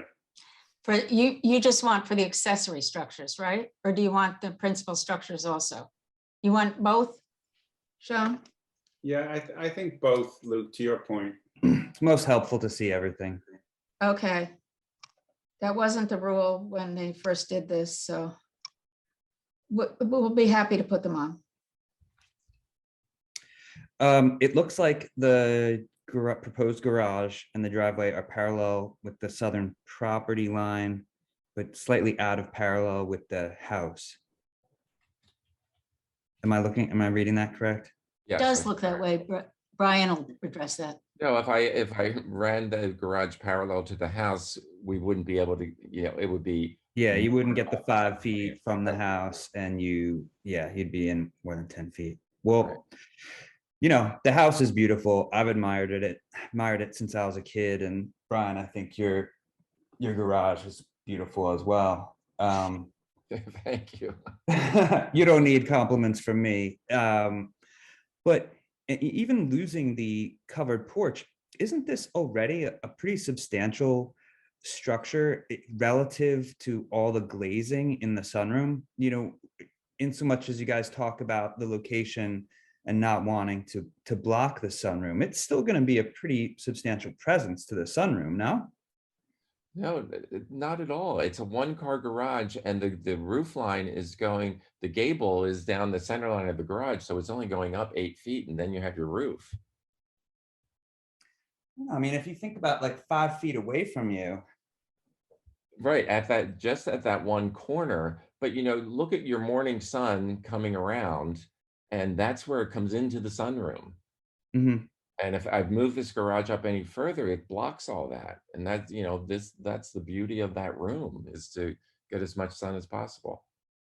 And you would still need a variance from, the Rabin side. Mm-hmm. Right. Mrs. Riley, are you able to pull up again the plan of the garage, Yes. please? Okay, so obviously discounting the covered porch. Yes. What is the purpose of the sink in the vestibule? Just to have a sink out by the pool. That was it. I mean, if I just made it the bathroom, it didn't fill up the entire space. And it was just an idea to have, just another sink, maybe a refrigerator out there, something like that, which is allowed. So isn't that going more towards a pool house use? Now that we're adding like a non-cooking kitchenette out there? If you want to consider it that way, I mean, we could take that out. It was just You know, we could make it a vestibule for the bathroom to give it more privacy, but you know, the whole idea was not to walk into a bathroom off of the pool area, to have a little space, you know. Oh yeah, I mean, I wouldn't want to walk right into a bathroom either, and a vestibule is great. I'm not even suggesting take the sink out. It just, you know, a lot has You know, been made about a pool house is not allowed on this property because pool houses now, when they change the zoning, are part of your GFA. Mhm. And, you know, we're at our limit on our GFA. So, I mean, it just can't happen. It's also more than 25 feet from the pool. Right. The pool house isn't defined in the code, but I think everybody thinks of a pool house as a place where, there's a gathering area, a recreation area where people can, gather around a table or chairs, or just chairs and sit. Can There's you not- go to the survey for a second, Linda? The survey, sure. Brian, the lower level is not finished in this house? No, it's base. The Is base, basement? no, It's crawl space or the ori- basement? no, it is, it's a basement, but it's the original basement. Okay. What did you ask for the elevations again? The survey. Oh, the question I'm survey. going to ask, just so you can guide me here, is Okay. I have to rotate it. if you brought the garage forward closer to Elm Street, Mhm. what you were saying about the access to the basement, I mean, you could change the access to the basement. You could move it. So why not bring the garage closer to Elm Street? You might even be able to do it. I can't tell because I don't have the dimensions, but it almost seems like you might be able to, well, have it closer to conforming. So you wouldn't be imposing on the 92 post crossing. You would certainly be less imposing possibly on your neighbor to the south.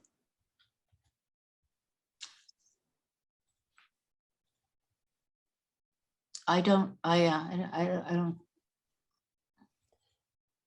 mean, I could talk to my client about that. Where I would want to see it is if it would move up, it would be where the cellar entrance is, because that's the kitchen there, and there are fewer windows there, and that would completely free up the sunroom. And then I would have to change the entrance to the basement to make it.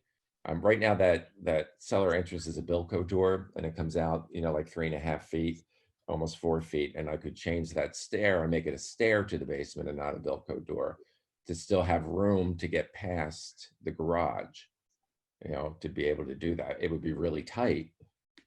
But that's, if that is where you were leaning toward, that's what I would propose to my client. We don't want to be kind of invited to co-design. It just seemed like we would prefer to at least see what other options you could consider that would work. And it doesn't seem to me like changing the access to the cellar is a big ask here. So if that's what's in the way, my reaction to that was, well, then you can find perhaps another place to access the cellar rather than that particular location. And bringing the only garage. access I can have to the cellar is along that wall there. That's the only place. That's the only access? That's the only access, right? There is no basement under the new sunroom, and everywhere else we have covered porch.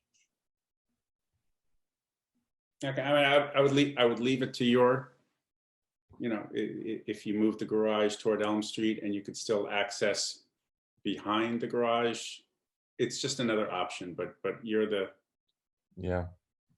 You're the. I think You're the doing one who that, could consider that. I think doing that detracts from the historic house. It does. You know, these homes, all of them on Post Crossing have a garage in that rear corner.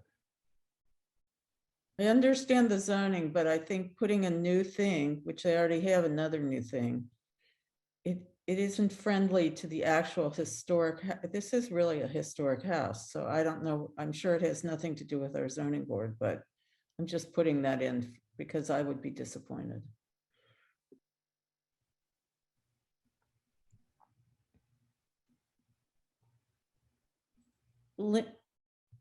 Is the neighbor to the south or which I mean, neighbors? both neighbors are impacted negatively and are. Right, but who did they talk to and who said? Well, what? we actually, not me, my client spoke to the neighbor on this side. Which side? On the, I'm sorry, on Post the, Crossing side. on the Elm post Street? crossing side. Yeah. And he tried to call the neighbor on the Elm Street side, but didn't get through to him. I did speak with that neighbor's attorney today. Mhm. I called her yesterday and we were able to hook up today. But and I'm sure they still have things to say. I'm not saying that they agreed to all of this. But we tried our best to come up with things that would satisfy them. That would sort of address their primary concerns. Another thing I'd like to point out, if you look in where our garage is and see on this survey where it says 131.04, Yes. that dimension, that's where the neighbor's garage is. It's in that corner on the property line. It's right here. It's right on the property That's line. where our neighbor's garage is. And this is all driveway. Driveway. Can you see my cursor? Mhm. This is all driveway. And in fact, the driveway seems to widen out right here. Exactly. It gets wider because it's a 2-car garage tucked back in this corner. And anyway. Well, Linda, where would you like to go? Do you want the owner to speak at this point before? Yes, I would like the owner to speak. I think he should. Or I'm sorry, Juliet, go ahead. Sorry. Did you want to say something? Just Juliet? We're seeing many of these plans this evening, pieces that we have not had the opportunity to see previously. But my takeaway from this evening and the testimony that's been provided by Ms. Riley and Mr. Brady continues for me with the landscape plan showing the patio, the interior of the garage that has 2 sinks, a refrigerator, a full bathroom, and a shower. For what purpose could it possibly exist other than for an entertainment space? There's no other place that I can recognize around the pool that would be the entertainment space. I'm unconvinced, based on this presentation, that the plan that referred to this as a garage pool house was incorrect. I want to go on record as saying that if at our next meeting, the plans can be more detailed and some of these pieces of information can have been altered or rethought, perhaps I would have a different opinion about it. But at this point, I feel as though the information as it's being presented to us live time has not been particularly illustrative of it being a garage. And the neighbors' concerns, which we have previously heard, I can't see that they've been particularly addressed.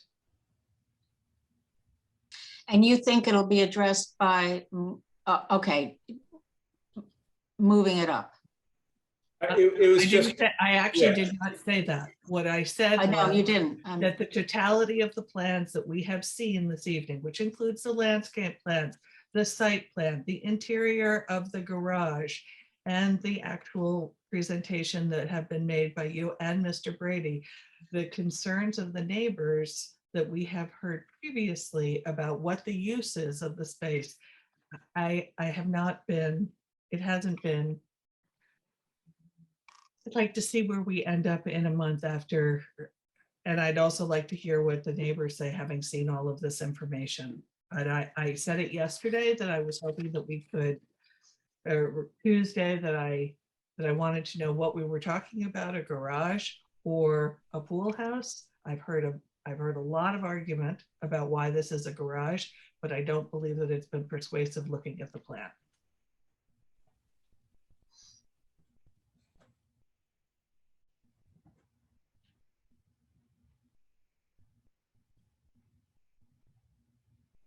Joyce or Luke, do you have any additional comments before we hear from the homeowner and neighbors?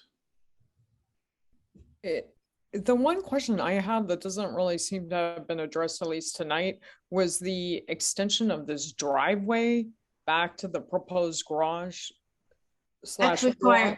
Yeah, that doesn't require any relief at all. It's permitted. There are no setbacks that apply to driveways. You can see this, comes up right here. I think the neighbor's driveway parking area is very close too. But there's no ask here for as far as the driveway goes.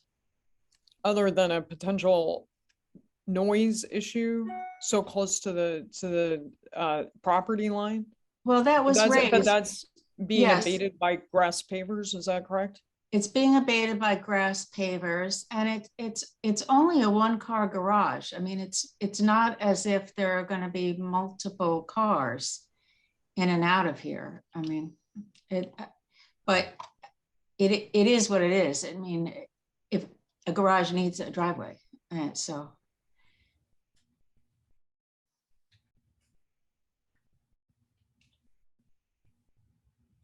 There's.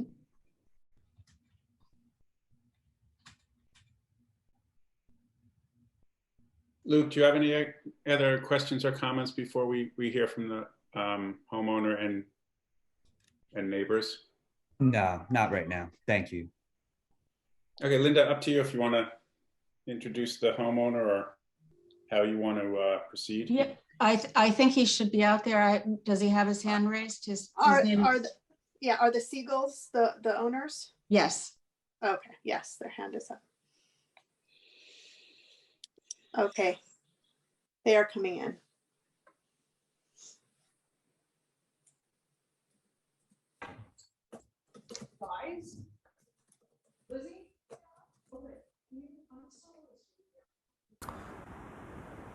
Hello, board. Are we visible? Yes. Okay. Thank you guys. For your time today and for hearing this. I just want to start off. We're long-term residents in the village. We're on Prospect Street. Prior to purchasing this house, we saw this house. It's amazing, unreplaceable architecture. We loved it, and we purchased it about a year ago. During the due diligence process, shame on us. Maybe we didn't do enough research, but we kind of went down to the village, and I know this is our fault. But the indication was it's no problem to put a garage on these premises. It's a 10-foot setback, given our zoning, and I guess we missed the lot size being too large. So the first thing I just want to talk about, and it's kind of difficult to defend, is there seems to be a lot of talk about this being a pool house. All we asked our architect to do was design a garage for our car, for our children's bicycles, our family bicycles. Just because when this house was designed, over 120 something years ago, those things weren't really considerations. But we had two young daughters, 8 and 10. We love to go to the beach, and we just saw this was an amazing property. And previous owners, the Frankenbachs, seem to be legends. As everyone says, it sees us in the front yard, and the prior owner redeveloped the house, did a wonderful job, and we're going to redevelop the exterior to make it in line, perfectly with the neighborhood. But back when these houses were designed, people weren't going to the beach in the same way, And the one thing we're lacking, we do have a big basement, but to go up the small stairs is very difficult. So I talked to Brian Brady, our neighbor, and he designed this for a garage. So I'm sorry if there's any confusion that it's a pool house. It was just never our intention. I think Brian did an incredible job coming up with a design in line with the neighborhood, in line with the architecture of the house that really does it justice. And the other houses in the neighborhood have garages in the back portion, and this is we're kind of keeping with the theme of the neighborhood. So I just want to state for everyone, as there's been a lot of talk of pool house and this and that. Our intention the whole time was a garage. We don't need a pool house. We have a beautiful house, and we do like the idea of having a bathroom in the back. We have 8 and 10-year-old girls. You hang out by the pool. It's a beautiful Victorian. There's a powder room on the first floor. You have to run through to go to the bathroom. So we thought that was a logical addition. So that's kind of where we came up with this concept, and we're in the process of listening to our neighbors. We understand their concerns. We're trying to address them, but a lot of it seems to come down to a feeling that this is a pool house. And that's just not our intention. It's not necessary for us. We just want a nice, convenient place to store bicycles in the summer, surfboards, whatnot, without going out to the basement, and keep a car there in the winter. And that was kind of our the impetus for this thing. And we love the house and we love the neighborhood. So we truly feel very fortunate to be owners of this home. We absolutely love it. We are trying to do it justice on the inside as well, decorating it in the time period, but also keeping it modernized with a younger family. But we want to be nice neighbors. We absolutely love the home, and we understand that we're close to the other houses, as everyone is in that village, and we're gonna, the one thing lacking, I think, on this house is adequate landscaping, and we're gonna fix that. And I don't think anyone will hardly be able to see the garage, and we want as much privacy as our neighbors do. Yeah.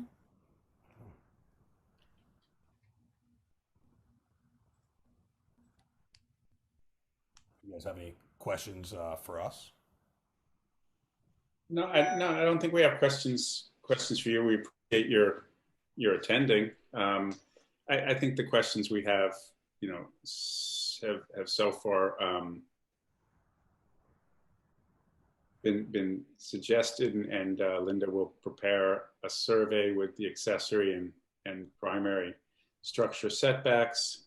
I'm not sure where we ended up. Let's conclude at the end whether moving the garage toward Elm Street would somehow be an acceptable, proposition for you. But let the board talk about that, because Susan had some concerns that would affect the historic appearance of the site. Okay. But thank you for coming. No, thank you. Thank you. Happy Thank you for your time. holidays. Thank you. Thank you. Tara, are you wanting to hear from the neighbors? Linda, Yes, fine. Okay. Who's might be up, Jolie? You have Joan Morgan McGivern and Max Holmes, who both have hands up. Why don't we let Max speak? I think he was trying to speak at the work session. Okay.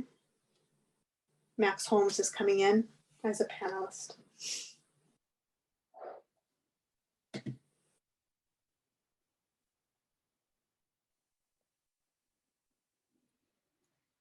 Mr. Holmes, you can unmute and turn on your camera, please.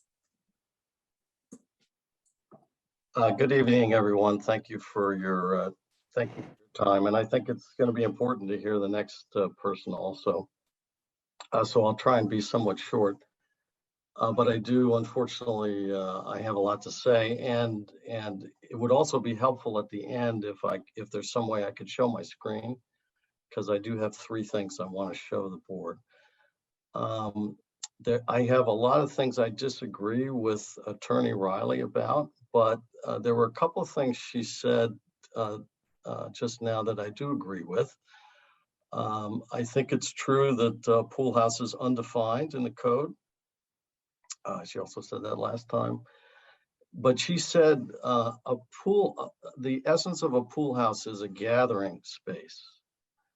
And so that was interesting, and that struck me when she said that. So Mr. Siegel was kind enough a couple of days ago to reach out to me. And we had a pleasant conversation. We've exchanged some emails. They've made some changes that we wanted, but not all of them.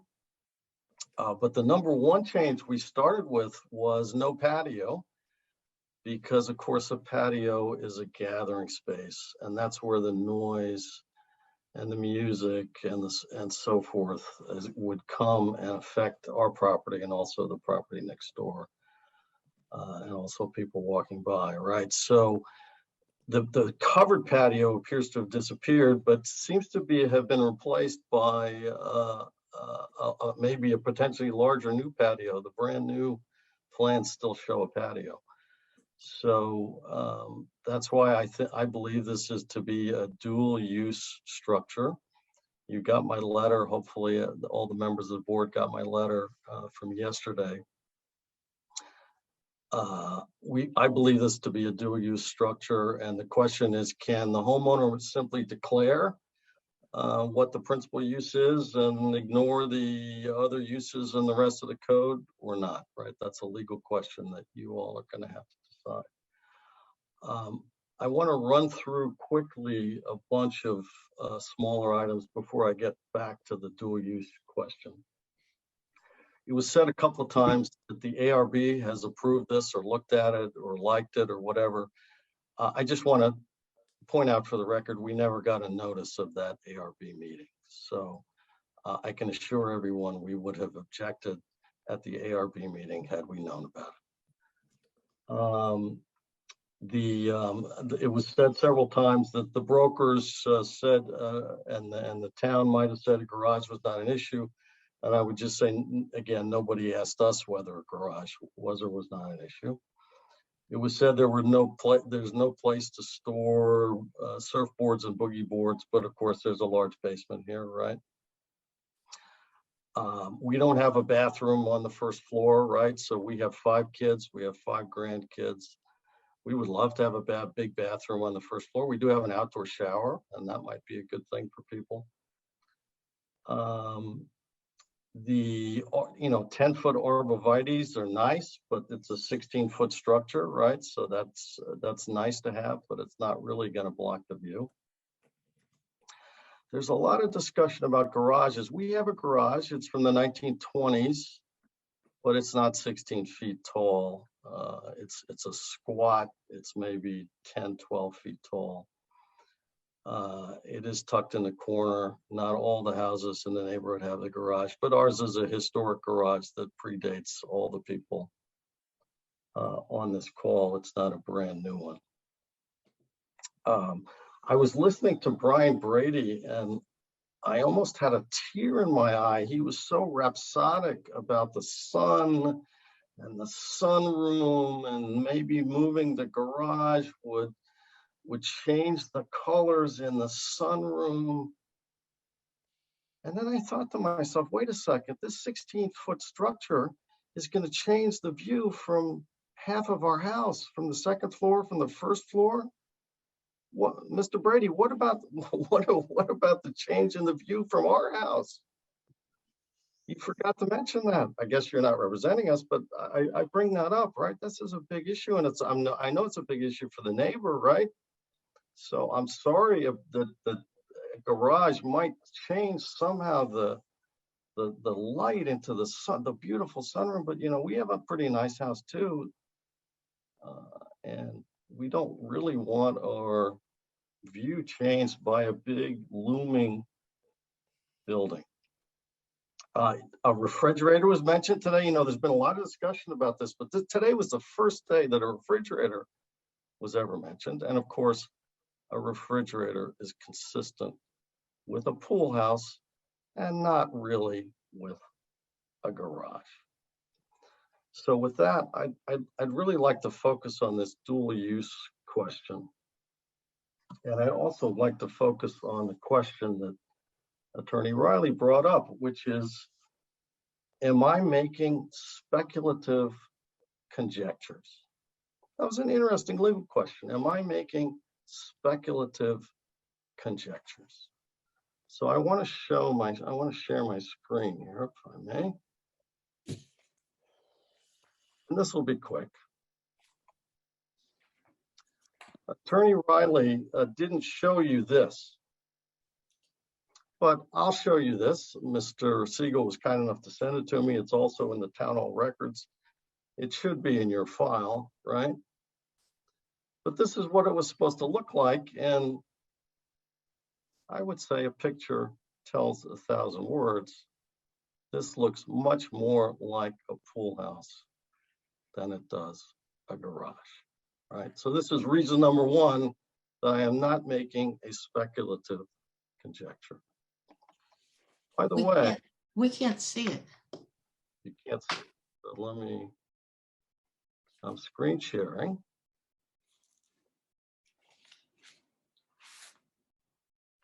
Can you all see the picture? No. You may be sharing the wrong window. I can't see it. I see you, Luke. I'm sorry. There it Easy. is. We all have that picture, Ms. Yeah. We have this. Okay. This looks like a pool house, right? It looks like a covered porch. I I believe it don't looks like a think that pool house. there should be commentary, please. Yeah, if I could finish my presentation because I was quiet during yours. The other thing I want to show is it up now? Yes. Yes. Okay. This pool house has two doors. This I should say it's a dual use garage / pool house. It has two doors facing the pool, consistent with a pool house. So that's my first reason why this isn't just conjecture. Okay. Now I'd like to show my next one if I can.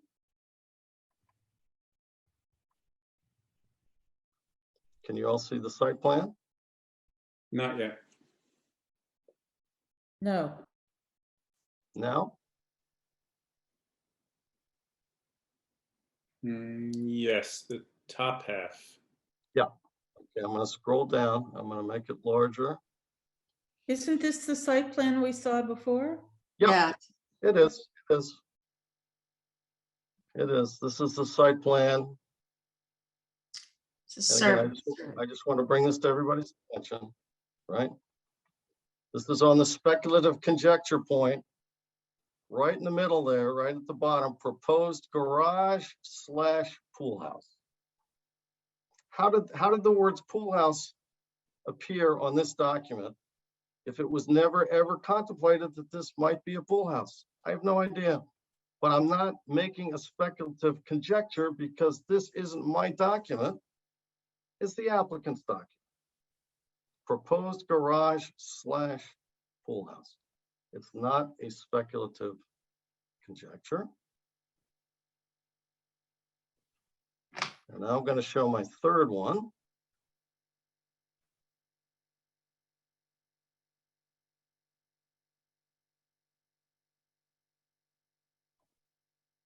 Can everybody see this one? Absolutely not. Now we can. Now you can? Yes. We can. We have these two, I believe. Yep, you have this one too. I just want to point something out to everyone. I actually want to point out a couple things. So there's the shower, there's the bathroom, there's what we now know to be a refrigerator. But then what are the words to describe this part of the structure? It says cabana, cabana. Where do you find a cabana? You find a cabana in a Miami Beach pool house. That's where you find a cabana. So I'm not making speculative conjectures. This is the applicant's document. They want to have a cabana. Now, I'm concerned, Attorney Riley keeps reassuring us, it's not going to happen. It's not going to be a dual use structure. There is no, this isn't the case. But I've given you 3 examples from their own documents. If they were to remove this wall here, this one little wall, then instead of this being a garage, the whole thing would be a pool house. We're never going to be able to police whether that wall comes down in the future. I'm going to go to Linda Riley 5 years from now and say, what happened to the wall? We can't take her word for it. We just can't. We just can't.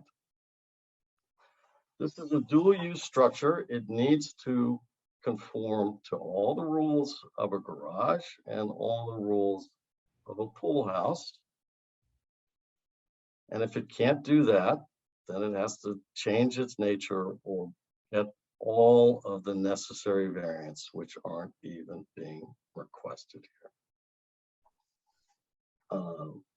And unfortunately, it's clear from the use of the word pool house, from the use of the word cabana, from what it looks like, from the size of it, that this is intended to be or easily could be a pool house, and therefore it's a dual use structure. And so therefore it should be rejected by this board. Thank you. Thank you, Mr. Holmes.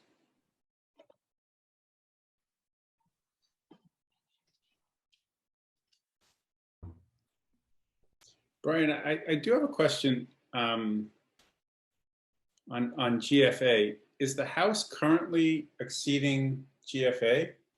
No, I believe it's there's like 100 or 120 left, something like that. Okay. Not the 520 that's allowed for an accessory structure or a pool house. Right. No, I was asking because I think that whatever you want to call it, those facilities is about 75 square feet, and right. I was just wondering if you might have a GFA all. issue. It sounds like you're okay there. Yeah.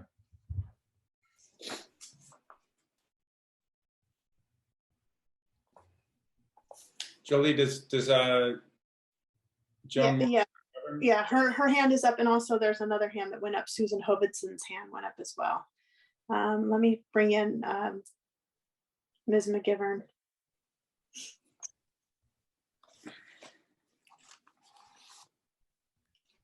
Ms. McGivern, you're in. Good evening, board members. Joan McGivern from Toomey Latham. We represent Brian and Simone Rabin, who live at 49 Elm Street. I'd like to share my screen now, if I might.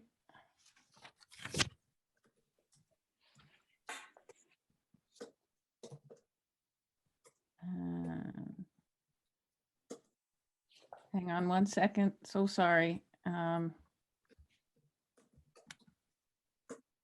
So this is the area that we're talking about. 49 Elm Street is this house. You can see my cursor, and 104 Post Crossing is here. A portion of 49 Elm Street was the original carriage house, and we submit that's probably more spatially the historic relationship that should exist between the house and a garage. Sorry. This is another view I wanted to point out. Hang on one second. Pen color. Pen. Okay. The driveways. Sorry. This is where the driveway at 49 Elm ends, and this is about where the sort of circular driveway ends, parallel to the property. Right back here, the roof that you see my cursor making a circle around is 92 Post Crossing, and where I'm making a circle, this is where the garage would be. And it would dominate basically my client's backyard. This is the area that they want to put the garage in. I just feel like it's helpful for you to see these areas as they exist. This is a substantial tree. This is approximately the property line, but it's zigzagged a little because of this tree here. The bottom line is they're asking for a 33% variance for both the side and rear yard from 15 to 10 feet, where a structure really shouldn't be built, particularly not one with the 16-foot roof and a cupola. When the Seagulls bought the house, they bought it without a garage, but they did have a substantial basement for storage. And they haven't necessarily maxed out their GFA, but they're close to it. And we feel like it's really not about adding 10 or 12 feet of landscaping. It's still going to dominate the back rear yard of our client's property. And if you review the 5 standards, whether it's going to make an undesirable change in the character of the neighborhood or a detriment to nearby properties, we submit that the size and proximity of this proposed garage to the backyard of our neighbor is going to negatively affect 49 Elm Street. Is there another feasible method? Well, possibly moving up the garage, but at least it won't interfere with my client's back rear yard. And they do have a carport, which was on some of the diagrams you looked at. We also, as I noted, believe that it's a substantial variance. And finally, we do think that in a historic district that's already been densely developed, that tucking yet another structure into this area is going to make it even more densely developed. And even though it's self-created, it's not necessarily a hardship not to have a garage. Many of the houses in this neighborhood don't have garages. I don't want to take any more of your time this evening. And I thank you and hope you have a good holiday. And I'm happy to answer any questions. Do any board members have any questions? Susan, Joyce, Luke? No.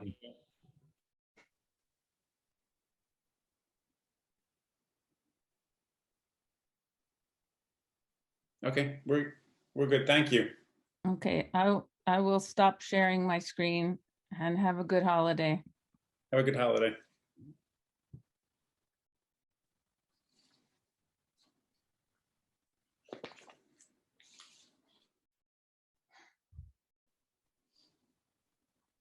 I think there's one more person, is that Yeah. right? Yes, it looks like the last hand is by Susan Hubbardsson. Would you like me to promote her to panelist? Yes. Do you think the other people could get out of this meeting here? who have spoken? Would you like me to take them all out now?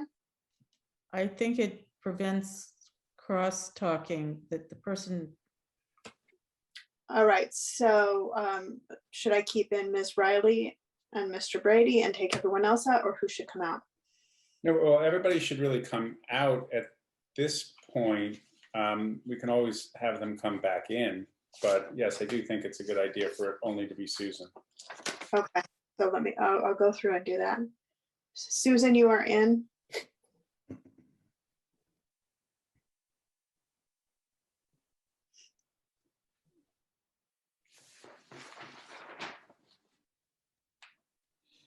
Hi. Oh. Hi, how are you? Can everyone hear me? Yes. Okay, great. My name is Susan Hovdesvin. I live at 95 Post Crossing. I live across the street from 104 Post Crossing. I've been here since 1997. I'd like to say I know the history of every single house intimately because I love old homes. I live in one. With the exception of one house, there are no new pool houses or structures. We do have pre-existing non-conforming garages that have served purposes probably for storage. I don't know of anybody that's converted them into a pool house. I will say that the 104 Post Crossing was purchased knowing that there was not any accessory structure there. It wasn't marketed as the potential to have an accessory structure. And if we start allowing these accessory structures to be tucked into these already small properties, and 104 is actually a larger size property, we're just opening up to more toilets in the backyard, more noise, more rooftop. And I think that's not the direction that we really strive to go for. So it's not in the history of the neighborhood. Pre-existing non-conforming is that property at 104 Post Crossing was once much larger. I don't need to get into the history of it, but it was a larger property that over the years got subdivided and sold off. So I want everyone to remember what the history of our neighborhood is, and it's not about new accessory structures. And I think that we have to be very sensitive to the people who live on either side, because it will forever change their vistas, their lifestyles, and it will probably change my vista as well. So that's all. Thank you, Susan.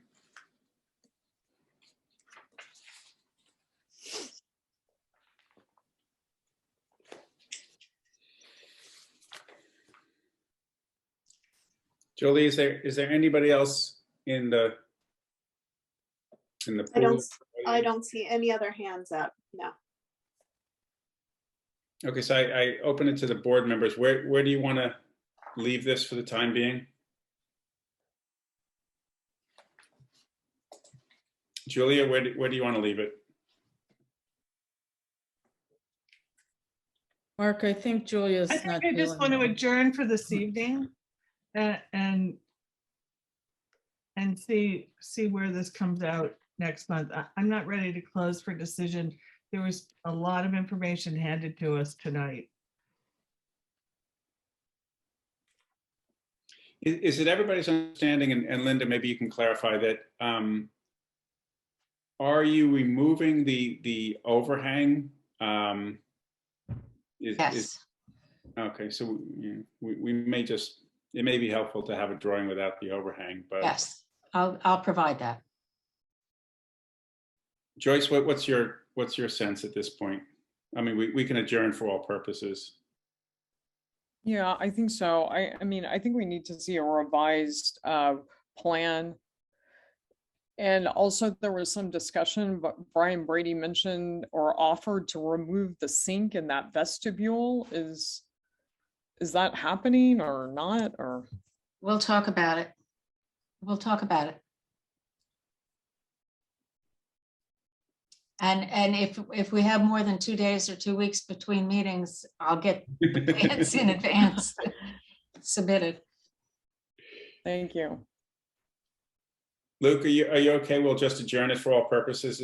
I think that's totally fair in light of the change of the plan. Okay, I wonder though if Mrs. Riley wanted to respond maybe specifically to some of the comments that Mr. Holmes made. And not in generalities about like it's not a pool house, but just to his specific points. Yeah. Well, his specific point was that a wall could be removed or another door could be put in there, and then there would be access to a bathroom.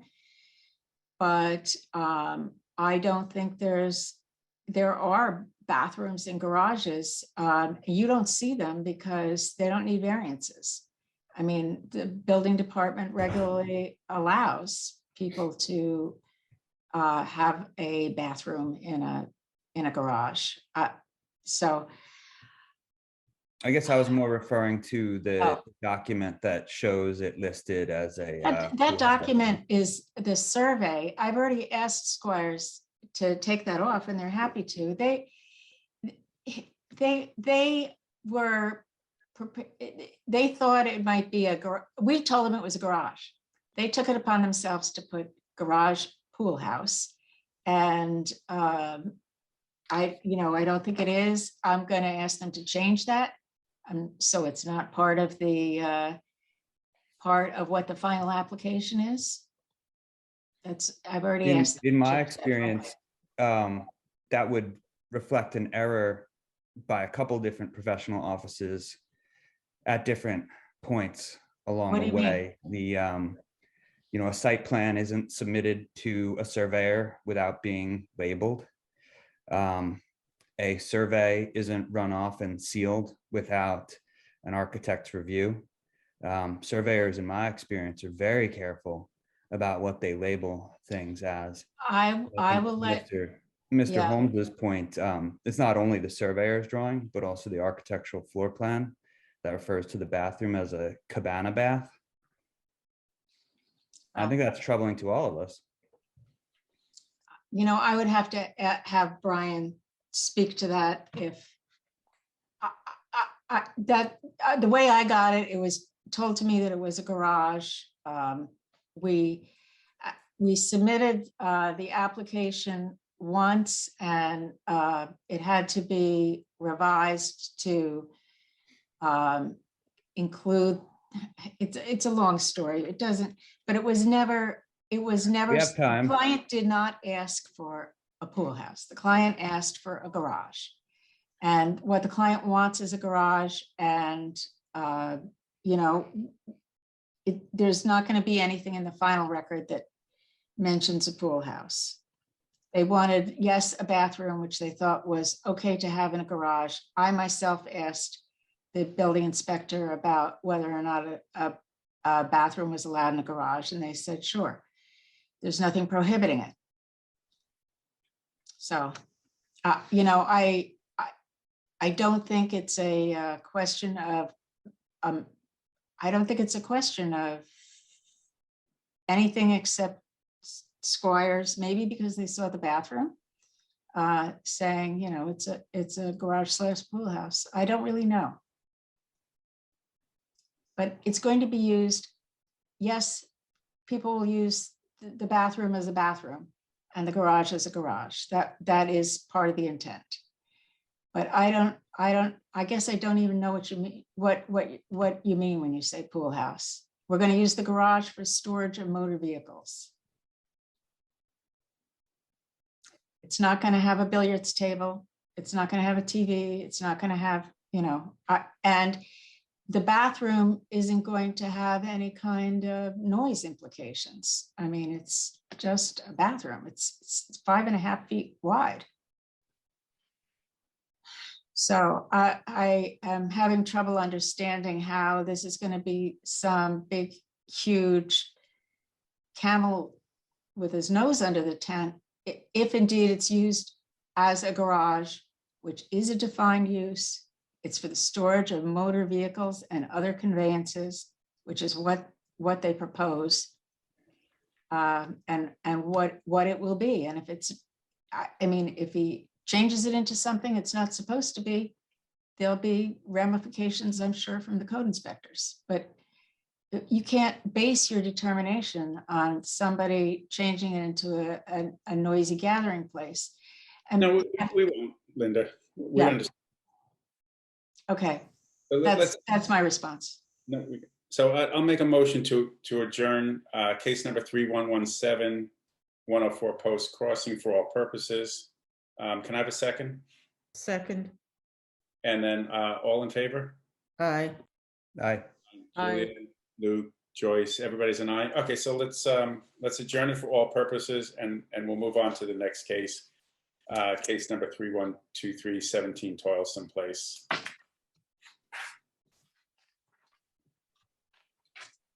I think that's you too. It's me. You're stuck with me. Go anywhere. Stuck.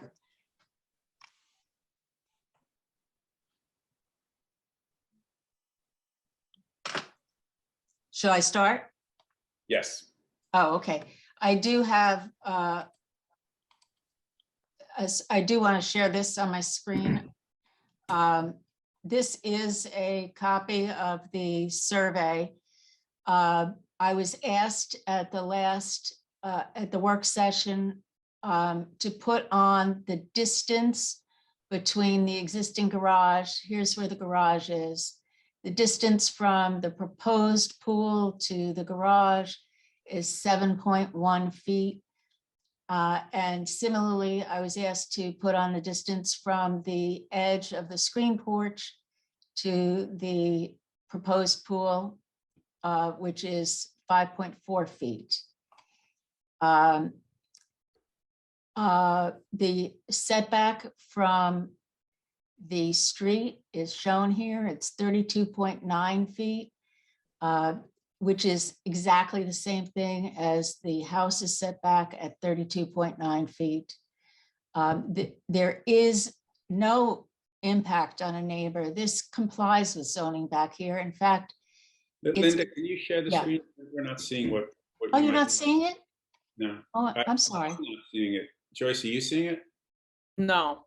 Okay, let me, what did I do wrong? Let me see. Share screen.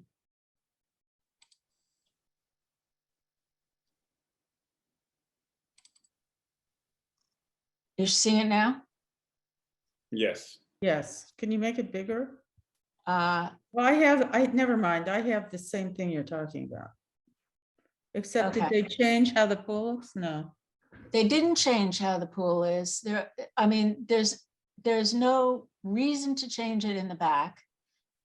It's more than the required setback in the back. The only request is to the front, and it does line up with the front of the house, and so it's not, it's in a required under the zoning code, but it doesn't read as front yard. It's really the only place that a pool could be. And one of you pointed out at the work session that you can't even see back here. It's got a fence and some mature landscaping here. And I've been there. You can't see through here. Not to mention there's huge, hedging along here. This is a tiny little cul-de-sac with maybe 4 houses on it. I could be wrong. It could be 5. I don't, but it is a very short cul-de-sac. And I just have trouble seeing, and these are all CO'd. What's here is here. The pool is there. And I heard the comments too at the work session about, you've already got a pool. This is a 12 by 6. Let me make it bigger. 12 by 16. The in-ground swimming pool that exists there now, which is shown on the plan, is 12 by 16, which really isn't big enough to swim in. I mean, I guess the prior owners were happy to have a dipping pool, but that's not the benefit that these applicants seek. And it's only 7.1 feet that they need in variance relief for a use that is already there. I don't think that 7.1 feet is going to, or 7.1 feet is going to in any way, interfere with the neighborhood or anybody else. There's no one to interfere with. This is the applicant. These are blocking it off. It all complies over here. Linda, the existing fence and foliage, are you able to retain that even though the pool is becoming longer? They're moving it out a little bit. They're moving it out. Right now it's closer to where the water line is shown. Mm-hmm. They are proposing to move it out a bit. Okay. But the setback, it's a 4-foot fence. The setback is fine for a 4-foot fence. It's the structure, the pool that needs a variance. No, I understand. It's just, it was an added benefit that you really can't see it. I mean, I visited the property. It's behind established foliage and a fence, and it just added a little something to it. Right. They're planning on maintaining that. It's moving out a little bit, but they're planning on keeping that because they want the privacy as well.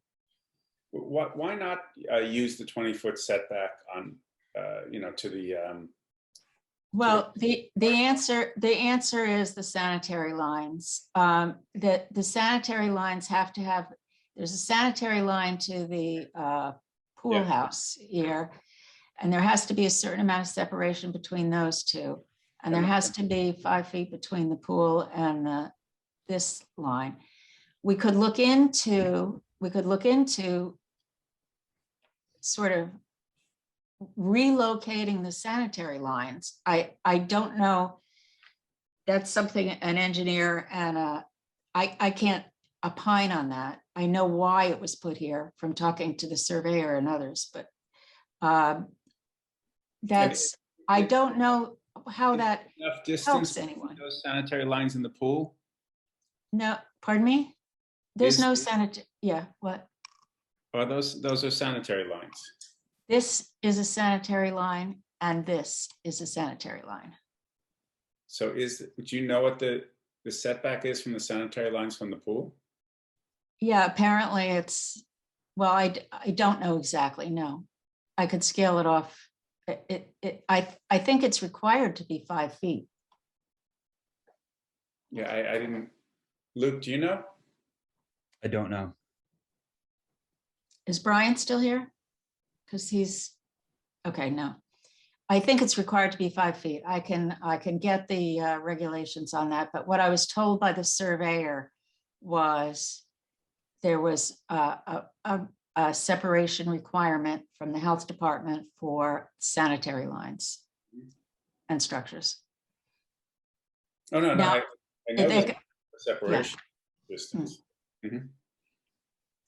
But, and if you want us to investigate moving it back 0.9 feet here, we can do that with, it would mean, relocating the sanitary lines. I can put that to them. I can ask my clients to consider doing that.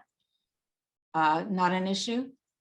But to do more than less than a foot would require a variance back here too. I was trying to avoid.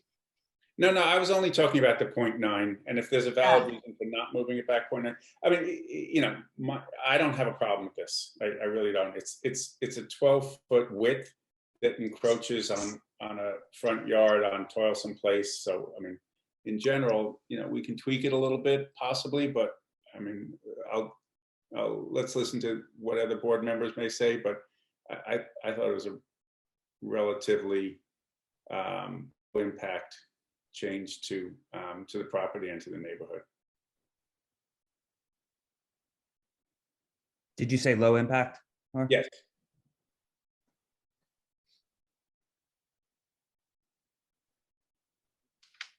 Joyce, do you have any questions or comments? No, I think I'm good. And Susan? By the way, for the record, Julia left the meeting. Oh. So just for the minutes or for any other purposes.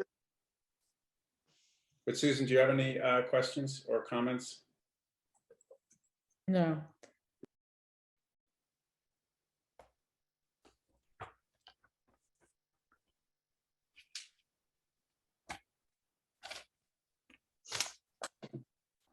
So Linda, if you could just get back to us on whether or not it could move, 0.9 feet back, or whether this complies with the sanitary setbacks. I know there are setbacks.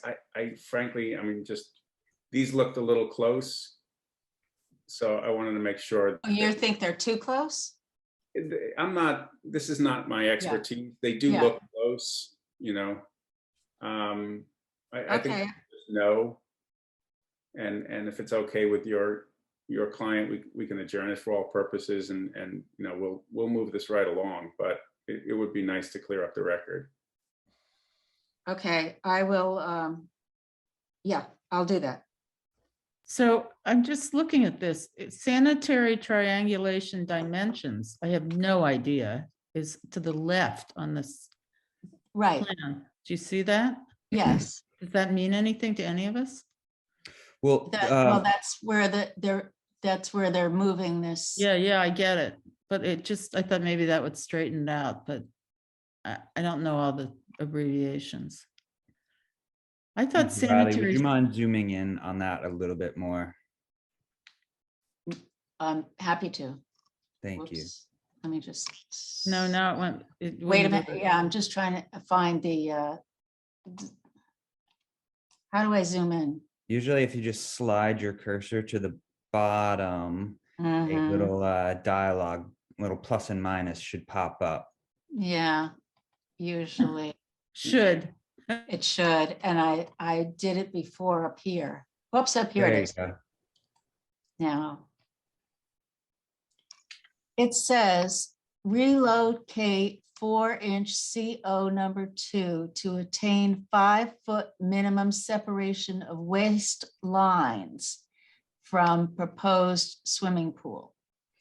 And what the surveyor said when I spoke to him, because I did ask him about it, was that it had to be 5 feet from the pool and that they had 2 separate lines. One for the pool house. Why they did it that way, I don't know, but they have a separate line for the pool house than they do for the house, I guess. Sometimes there's a seasonal system. It's a smaller system for a pool house, but I can Okay. see why they would move it. It would definitely get crushed by the equipment while digging the pool. So there, as long as they're already planning to do another one, they'll be prepared for the expense. The only, the only people I asked about this were the surveyors, as I said, and they said, no, it had to be here because of the sanitary lines, but I can follow up and ask for more of an explanation. I mean, I'm fine with it. Yeah, my question, Linda, is if they're relocating the sanitary lines anyway, then slide it back 0.9 feet.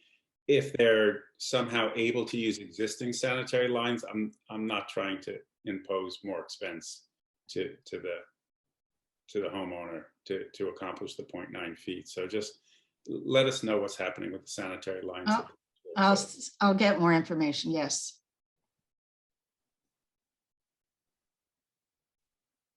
But Luke may be right too, that we're excavating for the pool, everything's coming out anyway. Is that what you were suggesting, Luke? It's probably, I mean, it depends what sort of equipment they use and where they dig from and how they're building the pool walls, but stuff like that tends to get crushed. Oh, and they don't have a lot of space. Let's not forget that. No, it's tight. It'll be interesting to see if they can dig it. It's also flush with the front of the house. Okay, so can I have a motion to adjourn for all purposes? So moved. Mr. Chairman, I didn't know if there were any. Oh, people from the is public. anybody from the neighborhood? Yes. Jolie, do you have anybody? I'm sorry, we didn't last time, so I didn't know if we would this time, but do you see anybody that wants to speak to this application?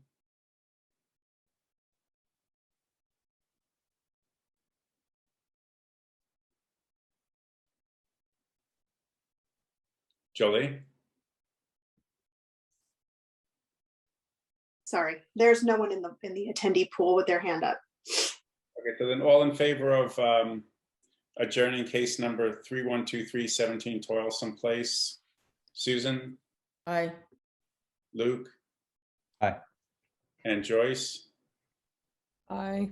Aye, and I'm an aye. So we'll move on to 2 new cases. First new case is case number 3116, 375 Ox Pasture Road. Is the applicant or the representative for the applicant available, Jolie? Yes. Carl Benincasa coming in. This is the one with the incomplete application, right? Is it incomplete? This is the one for the tennis court on Mary Lee. Yeah. Yeah, good evening, board members. I did, first to address that, there is a complete application. There was a mix-up in my office. I saw the work session after it aired. I was actually out with, I was pretty ill from my booster shot. We will submit that. It is completed. What happened is my office prepares a form, sends it to me to fill out those questions. For some reason, the incomplete one got submitted. I didn't realize till the work session, so that will be submitted tomorrow.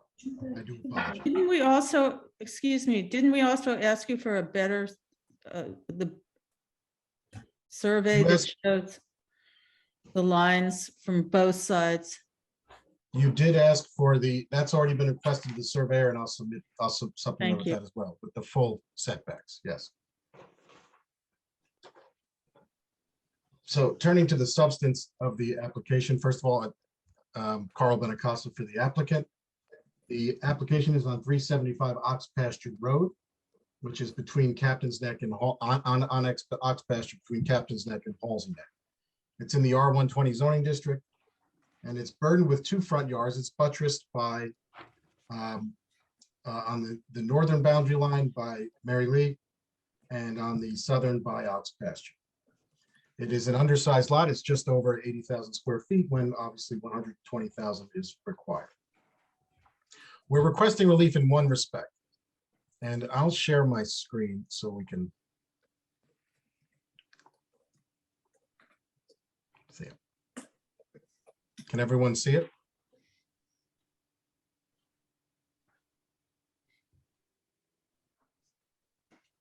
I'm sorry, can you see it? Yes. I can see it. Okay, great. So as you see, the lot is, the proposed development of the lot is pretty extensive. The home is pushed as far south as possible, as setbacks permit, within 80 feet of Ox Pasture Road. It's a home of just over 9,000 square feet, which is very much in line with the home sizes in the neighborhood. Again, the one relief we're requesting is the setback for the tennis court, which, as noted in the survey, there is a line that notes the accessory setback. Again, we will put the full building envelopes on there, is 90 feet, and we're asking for 40. So it's a 50-foot variance request, which we admit dimensionally is a rather large request. But I think when you consider it with the character of the neighborhood, the substance of what exists now, you'll see that it's not actually that significant a request. Looking at the area around, I've noted all the lots that have tennis courts. There's roughly 30 directly in the area. Tennis courts are certainly not unique to this area. And most importantly, within the direct area, there's 4 tennis courts that exist within 40 feet, less than 40 feet of the road. In fact, 50% of the lots on Mary Lee have tennis courts. Half of them have courts within 40 feet of the road, 132 feet, 136 feet. Across the street on Ox Pasture, there's another one, 36 feet, and down the road on Halsey Neck, one that's 36 feet from the road. So having a tennis court in this proximity to the road is certainly not unique to this neighborhood. As I mentioned, the lot is burdened, and as a result, we have limited room for development. The home is pushed all the way to the front. The pool is here within conforming setbacks, which will again be demonstrated when we have the building envelopes on the survey. And we are asking, the one relief again we are asking for is the tennis court. There's really no other method to get a tennis court on this lot. With the home pushed up all the way to the south and the tennis court over here, this is the sole area for the pool over here. This is the sole area for the tennis court. As I mentioned, substantial. Now, granted, when you're asking for relief of greater than 50%, it's natural to think that's substantial. But when you take it in the view of the entire neighborhood, as I pointed out before, such a tennis court existing in such a location is not unique, is not in any way, is not going to affect the character, is not going to disturb the neighborhood, as the neighborhood is used to tennis courts in that location close to the road. Specifically Mary Leah Drive, where again, half the tennis courts on the road are within 40 feet. It's not a self-created harm, as development is naturally restricted. And we've done a lot as far as developing this lot to make sure that everything else was complied with and that this was the sensible place for the tennis court to go.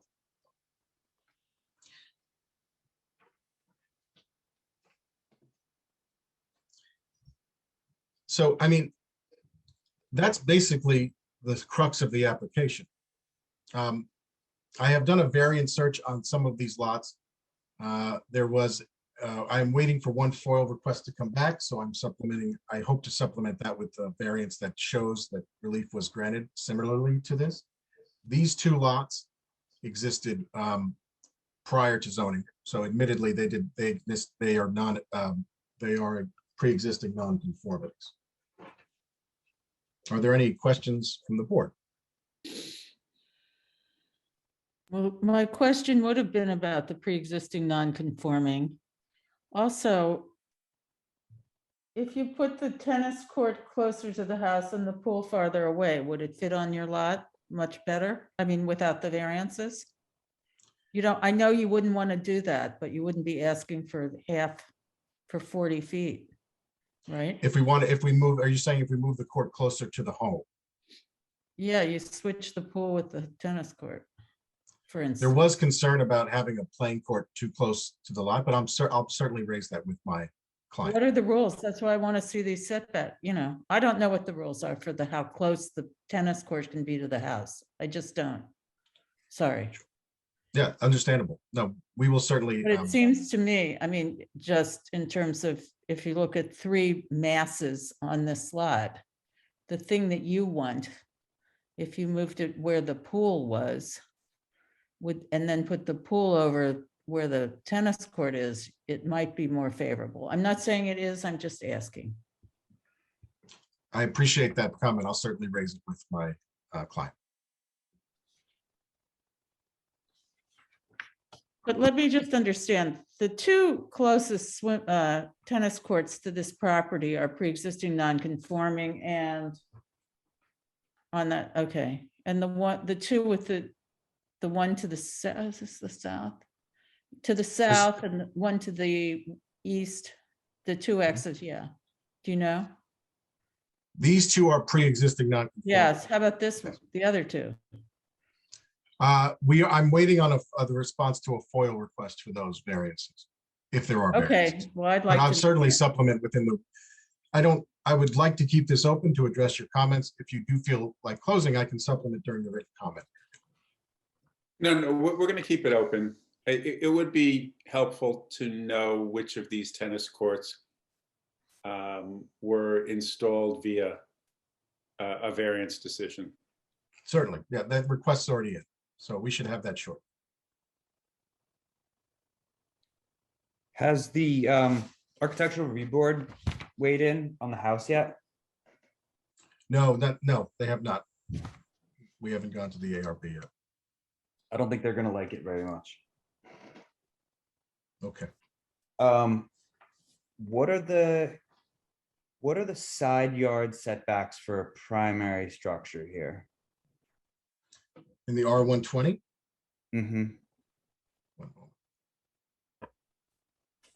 Is it a minimum of 35 and a total of 80? I believe so, but I don't want to misquote it, so just. Sure.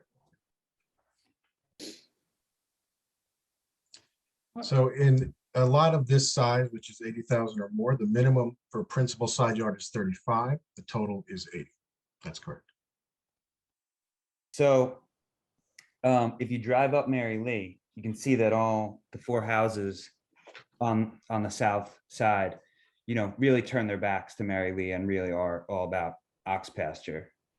So for me, I'm not necessarily opposed to a tennis court in that location, like the other two houses to the east. But I wonder if the whole property couldn't be planned out differently to get a tennis court in a more compliant location. And I think that the house as it's drawn now looks like it has side yard setbacks of 40 feet and 66 feet. Maybe that's driven by the pyramid. And I know Susan won't like that I did a sketch of this, but if you did something more along the lines of this and allowed the pool to become within the courtyard space of the home, you could rotate the tennis court and bring it in on that 90-foot setback there. I don't mean to suggest you redesign the house, but I think it's possible to plan the site so that it's a little more harmonious. Again, I'm happy to discuss that with my client and their architect. Sure. Did you want to? Is there any way to share? I guess. Can you hold that up again, just so I can see kind of what your idea was? This was drawn on a survey that wasn't to scale, so don't quote me on it, but it keeps the main crux of your floor plan. It just tweaks makes it wider, makes it a little bit more of a courtyard in the back. The pool could probably be even turned 90 degrees, but And that small drawing in the middle is the pool. Is the pool. Okay. So then, Luke, how far back is the tennis court from the front yard in your? 90 feet.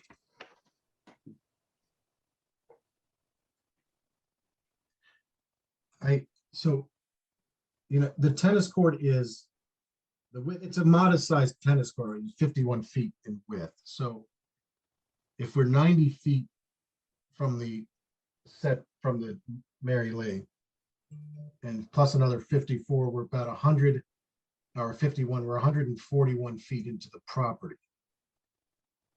which is about 20 feet beyond where the pool is now. So I think that could get a little tight, but I'll certainly raise it with them. They're open to suggestion. I know that, so we can. They'll certainly give good consideration to your proposal. Yeah, I mean, look, I understand what that means for the client and the architect and the fees and all. But to be honest, and I mentioned this, I don't think I shouldn't speak for them. I don't think they're going to like this house. I don't think they're going to like 2 garages on the street.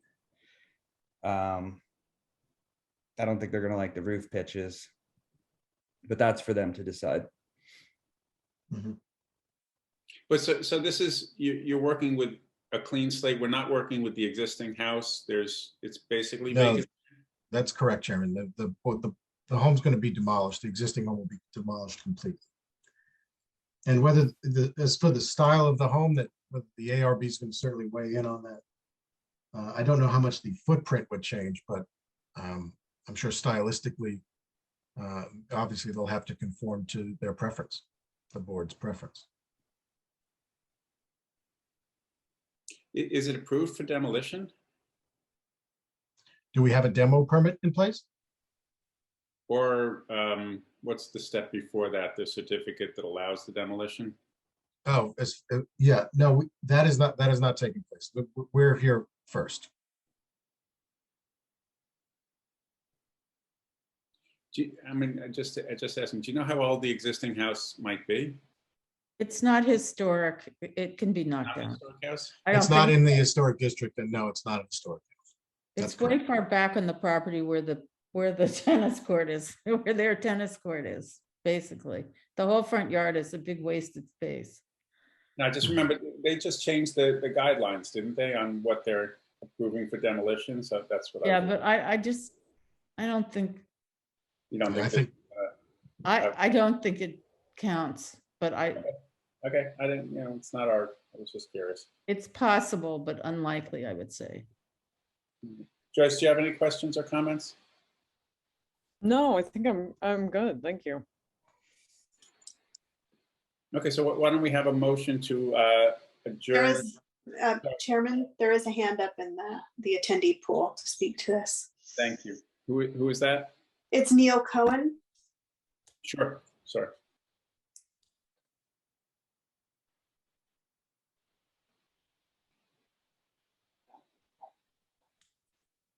Mr. Cohen, you are in. Thank you very much, and I apologize in advance if I don't follow your normal manners. This is the first time I've done this. I'm Neil Cohen. I'm the homeowner basically across the street from this property on Mary Lee. I can do a letter if that's more appropriate, but I'll try to do this, and I'll try to keep it succinct because I think you guys all deserve a medal for sitting through this meeting. By the way, this is fine as far as your procedure goes, Mr. Cohen. So Okay, great. So I think that I'm going to respectfully disagree, and I do think that it is a significant change. I think that the phrase that council has used is that it's burdened. Well, I think that what they're trying to do is see how much lot coverage they can get to and actually hit maximization. I think that we're in a situation here where they're right at the coverage limit. So if either the builder makes the slightest mistake or whoever the ultimate homeowner is here wants to make any changes, they'll be way off.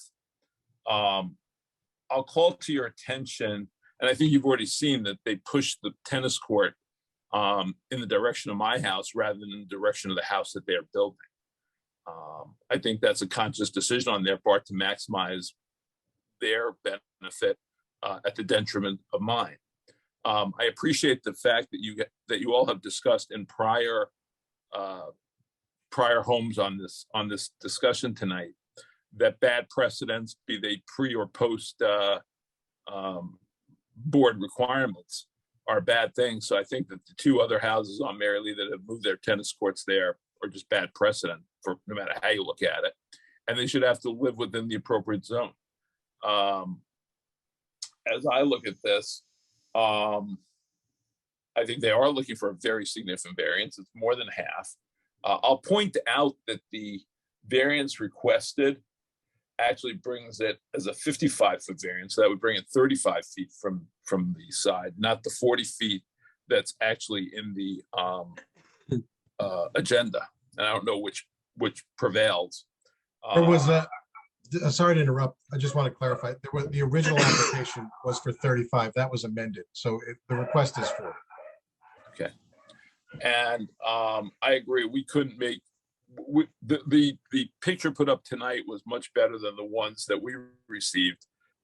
So we would appreciate receiving copies of those and all those drawings. That would actually make it easier for us to understand what's going on here.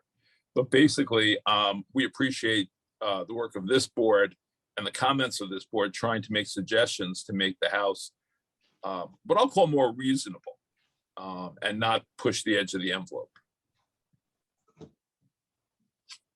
I think that gets my point across.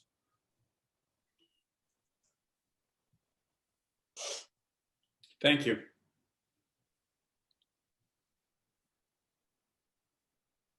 Thank you.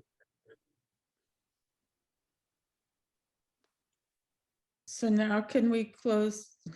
No, the- Julie, is there anybody else from the neighborhood or from the public who wishes to be heard?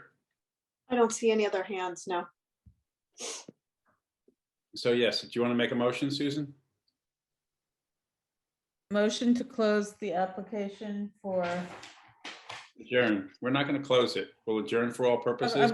adjourn for all purposes, but I just don't have the actual what it's called. Okay, so I'll make a motion to adjourn for all purposes, case number 375 Ox Pasture. And Luke, can you second? I second that. And all in favor? I'm in favor. Aye. Joyce? Aye, Susan, yes. Aye. Okay, so we're adjourned for all purposes, case number 3116, 375 Ox Pasture Road.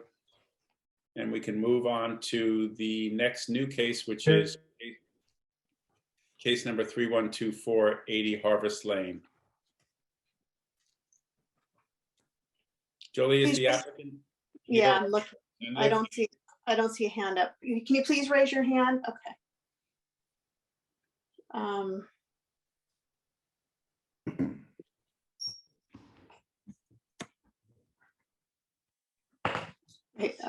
All I see is Sergio is the name. Sergio, you are in. If you would please turn on your camera and microphone. Okay. There we go.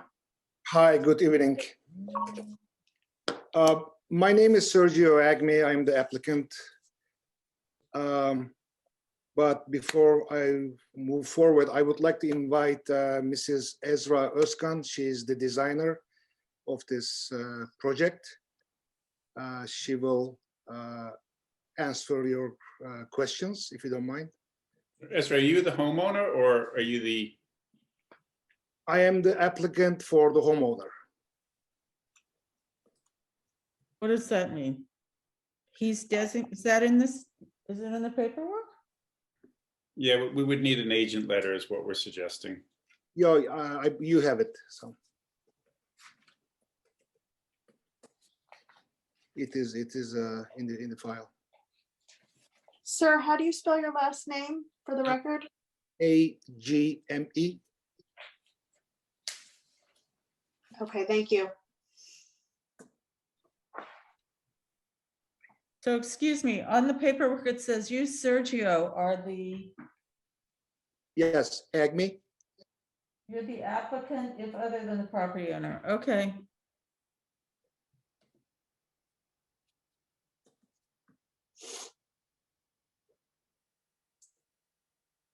Ms. Özkan, you can unmute and turn on your camera, please.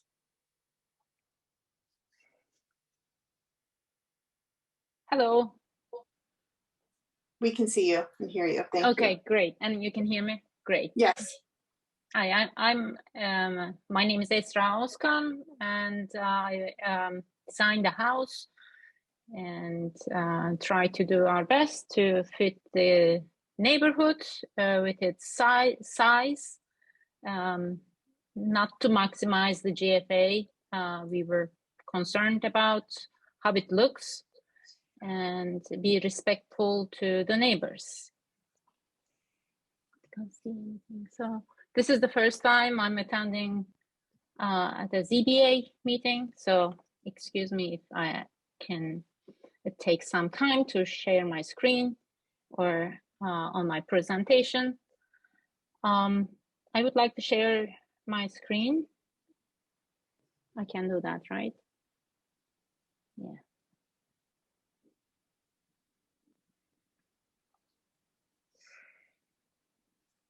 Okay.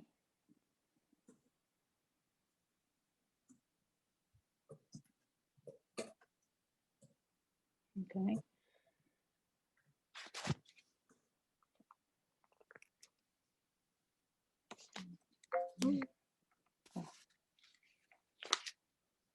Yeah. So I will start with the existing site plan. Survey, I'm sorry. So as you see, this is a two-story frame house with a deck, large deck at the rear yard. And my client wanted to have a bigger great room and a pool at the rear yard. And we did that. But as you can see, the shape of the lot, weird angles, it was challenging not to ask for a relief. So here is the design. I hope it's clear, so I want to keep it short. The blue lines are showing the demolition, the existing deck structure locations and what to be demolished, and also the side yard setbacks, 35 feet on the east side of the property and 60 feet rear yard setback, clearly shown on our drawings. And the pool is within setbacks. We have nothing to do with that. We are seeking for relief to our two-story addition for this portion, the triangular portion, which is the total of 240 square feet.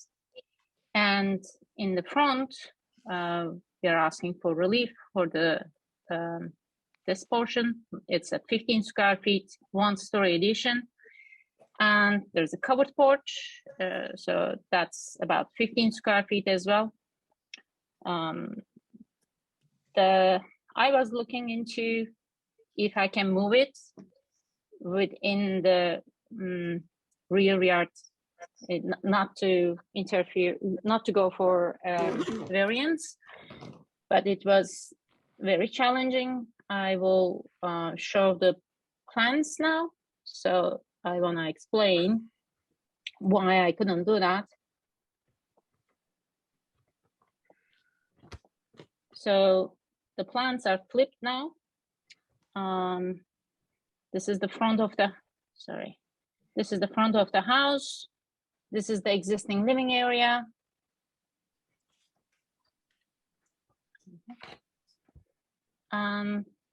This is the new proposed portion of the house. And it's not shown on the plans, but the rear setback is going like this, the triangular area. This portion we are seeking for the variance. Moving this new addition towards the west side was not possible because of there's a bedroom, existing bedroom here, and we didn't want to block the view or the windows of this room, so it was impossible. So, and we want to keep everything at a minimum size, reasonable addition. And that's the intent of our design, and that's why we are asking for the relief. And the existing deck, it's clearly shown here. This is the existing deck, the blue lines of the existing deck. We are that's a grandfathered, and we are rebuilding it, of course. So I'm not sure if we need to ask for relief for that deck as well, because it's already there.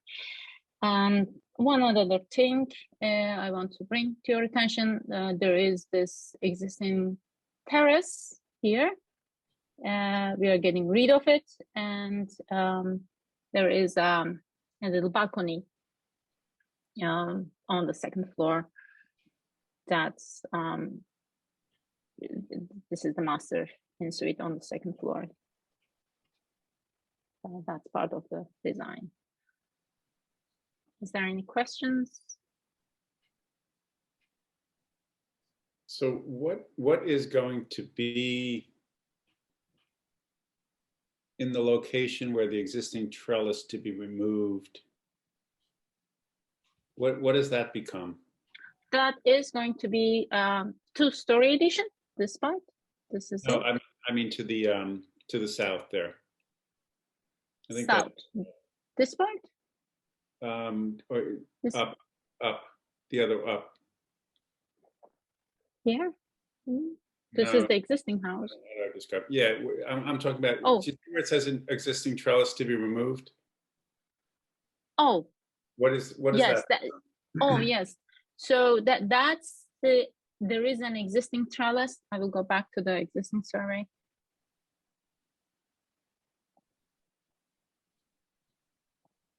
Oh, it's not shown on the survey, but deck, and there is a trellis here on this upper deck, and there's a lower deck here with the hot tub. So what we are proposing is just a new 2-story addition here on this portion, almost at the same location of the upper deck. Then there's the 2nd-story deck here, so we are going to remove that as well.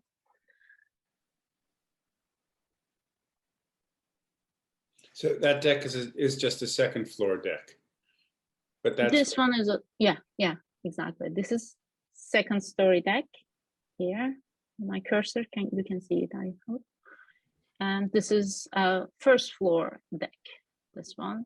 And there are like about 24 inches lower, 2 feet lower. There's a lower deck and a hot tub.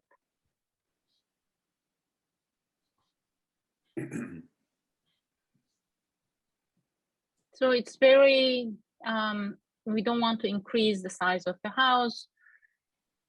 And I just You attached. are increasing the size of the house.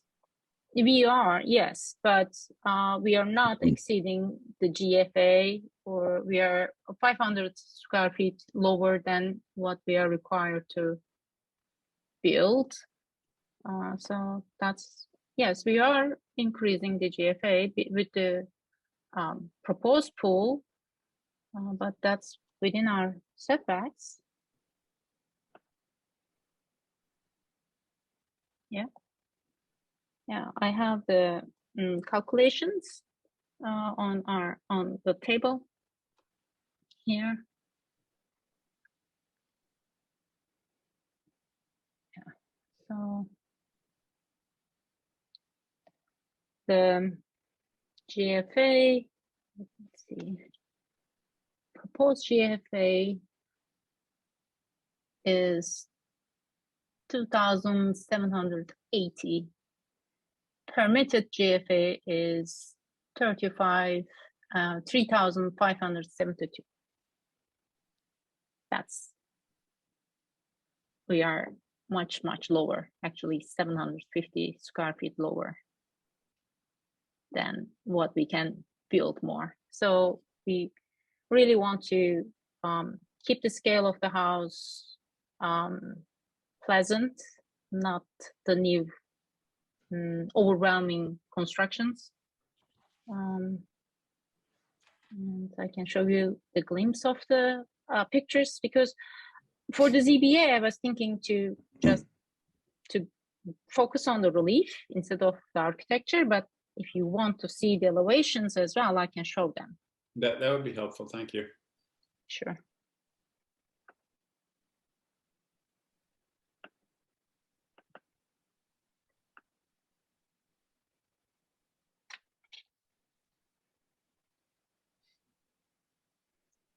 These are the first, second. We mostly move we make the basement habitable with a sunken lower patio, so that's not too high. Show the elevations. So this is the front of the house. There's the existing garage here, and so what we are doing is adding this nice covered porch, and the second story addition here. The existing house is just the roof continues the same pitch. So that's it. And so this is the side elevation. I'm sorry that it's not the east elevation for the confusion. It's the west elevation. I will correct it. So it's the southwest actually. And the second story, the new proposed addition at the back is this portion. And I will show you now the back of the house. So this is the new addition, and we are not raising it up to more than the existing roof ridge. This is a total of 26 feet height, and so it's a low. We want to make it look villagey, you know, with the windows, all shingles, all wood shingles, white trims, and yeah, it's some decorative brackets, a little secret balcony on the second floor. So those are the points that they want to put out there, you know. Why is it elevated? What is elevated? Well, from this drawing, it looks like you have stairs going down to the yard. Oh, but this is the existing first floor elevation. This is the existing house elevation that's already there. You're just adding to the existing. No, I understand. Maybe I need to walk the property. Is the property flat? That's yes, it is flat. But from if you look at this is the existing deck height, and it is the same height with the first floor. So, oh yeah, it is not flat. I'm sorry. This is sloping backward. At least we can say there's 3 to 4 feet from the front to the back difference. Yeah, exactly. That's why it's higher. I wish it's lower, and I even think about just lowering down, but it doesn't work in the living area. It's you don't want to step down in the living area to the kitchen and the dining area. No. And then to the left of the rear elevation, is that being excavated? So are you adding a finished lower level and adding those doors? Yes, yes, exactly. This is we decide to utilize the basement, so we don't increase the size of the house. So that by making a sunken courtyard here, it will bring sunlight and air to the basement. And but is there a way for you to show us what's there now? What's oh yeah, what's creating that? The existing elevations? Yes. And the plans? Oh sure, just bear with me.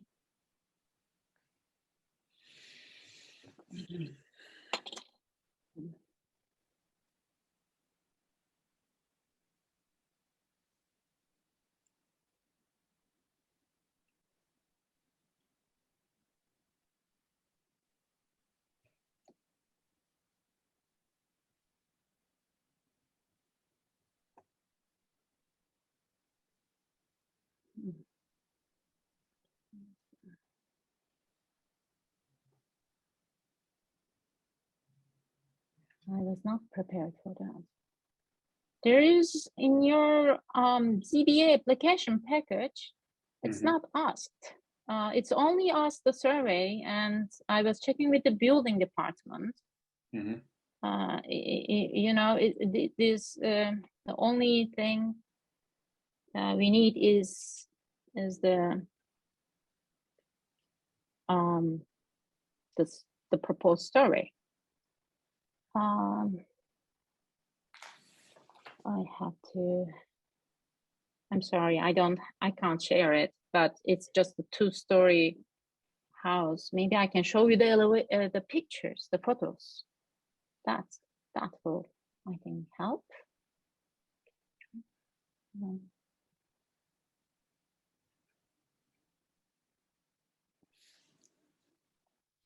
Okay.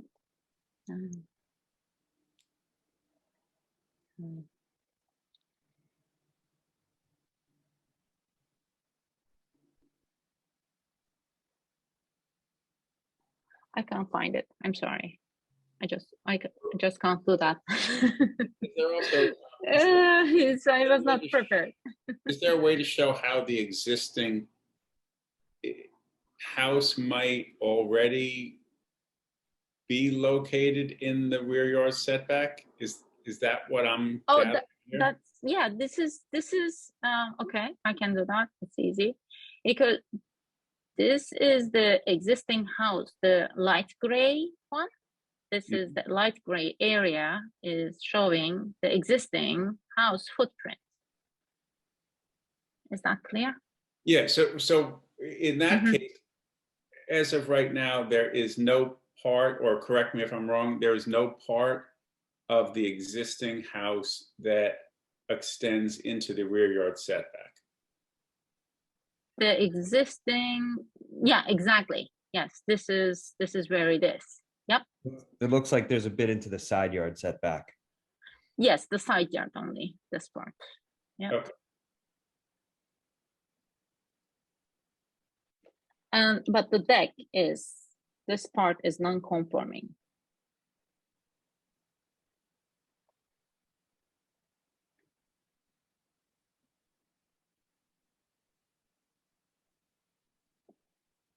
So Ezra,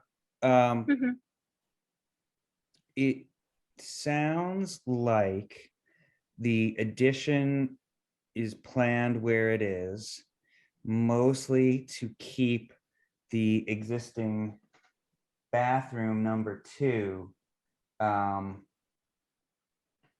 the perimeter of the house. Would that be accurate to say? Existing bathroom? Yeah, mean? existing bath number 2 on the ground floor right now faces the backyard. So this one. So, oh, you're talking about if I can, right, move this addition towards the west side, this way. Flip those over, yeah. Flip, I cannot flip it. No, Because I'm not saying you flip it right now. I'm just saying swap the proposed, stone patio below the attic access with your proposed kitchen and dining. But that will interfere the second floor also, and as well as it will not keep the flow of the living area. I tried, believe me, I really tried to make it look nice and also confirming within the setbacks.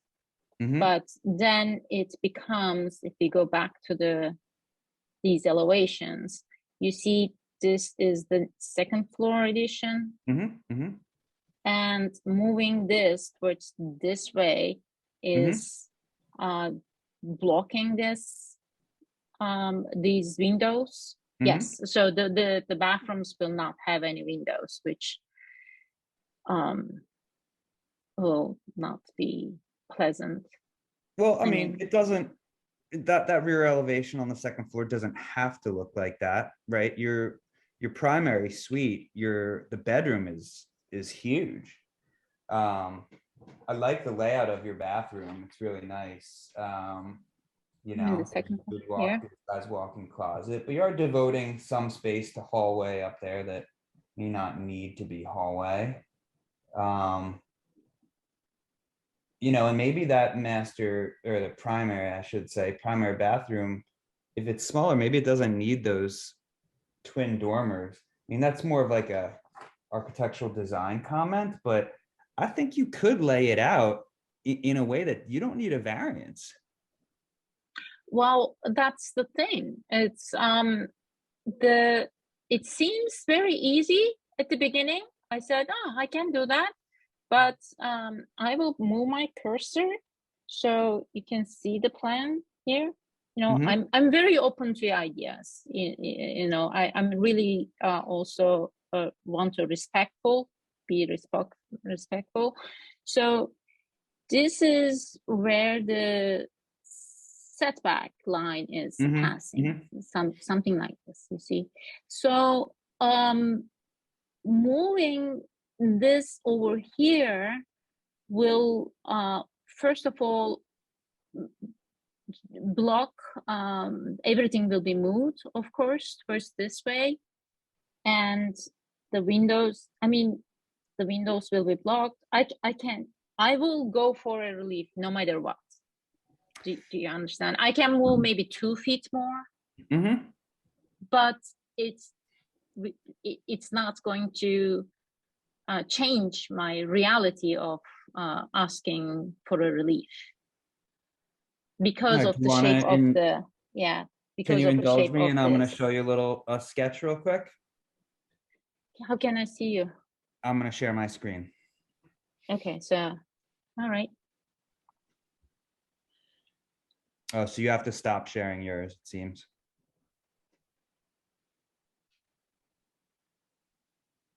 And you're doing That's fine. good for your first time in front of the board. They used to make me they used to make me very nervous. Okay, Um, thank you. So look, this I'm not seeing I'm not gonna pretend that this is a finished I'm piece seeing of you. architecture, but it does move this over here, right? I And cannot see you. oh, Hold you on. can't see this? What should I have to just go back to. Can anyone see it? Oh yeah, okay, I can see it now. Okay. Yeah, go ahead. Yeah. So I think your setback line comes along here, right? I understand what you're talking about. You want the dining area and the kitchen to really be part of the living area. So Yes, that's not ideal, exactly. but maybe we flow in this way, right? And maybe our kitchen is at this end here. We've got a long line of counter. We've got our fridge. We've got a pantry. We've got a big island. You know, it can be the same size as this island. We can do a walk-in pantry here. You can get a hall closet here. But you know, existing bath 2 is now an internal bathroom, right? Not ideal. So what if we even said, let's see if I can annotate. What if we said, how can I draw? Sorry. Okay. What if we said that this was going to be our new bathroom for this bedroom, right? Gives us a nice window here. And then this was going to be our new dining area with a nice big round table, right? Now I've got this as our kitchen area. So maybe I want to come like here with my countertop and do a big, now this is not my dining table anymore. This is my island. You know, and then now we have all this as core for something. Maybe we walk through into a pantry here. Maybe this part here maintains its position as the walk-in closet for this room. This becomes like a really nice glass corner here for your dining. You know, you can have direct access from your driveway into the kitchen. And then we still have a relationship here into the living room.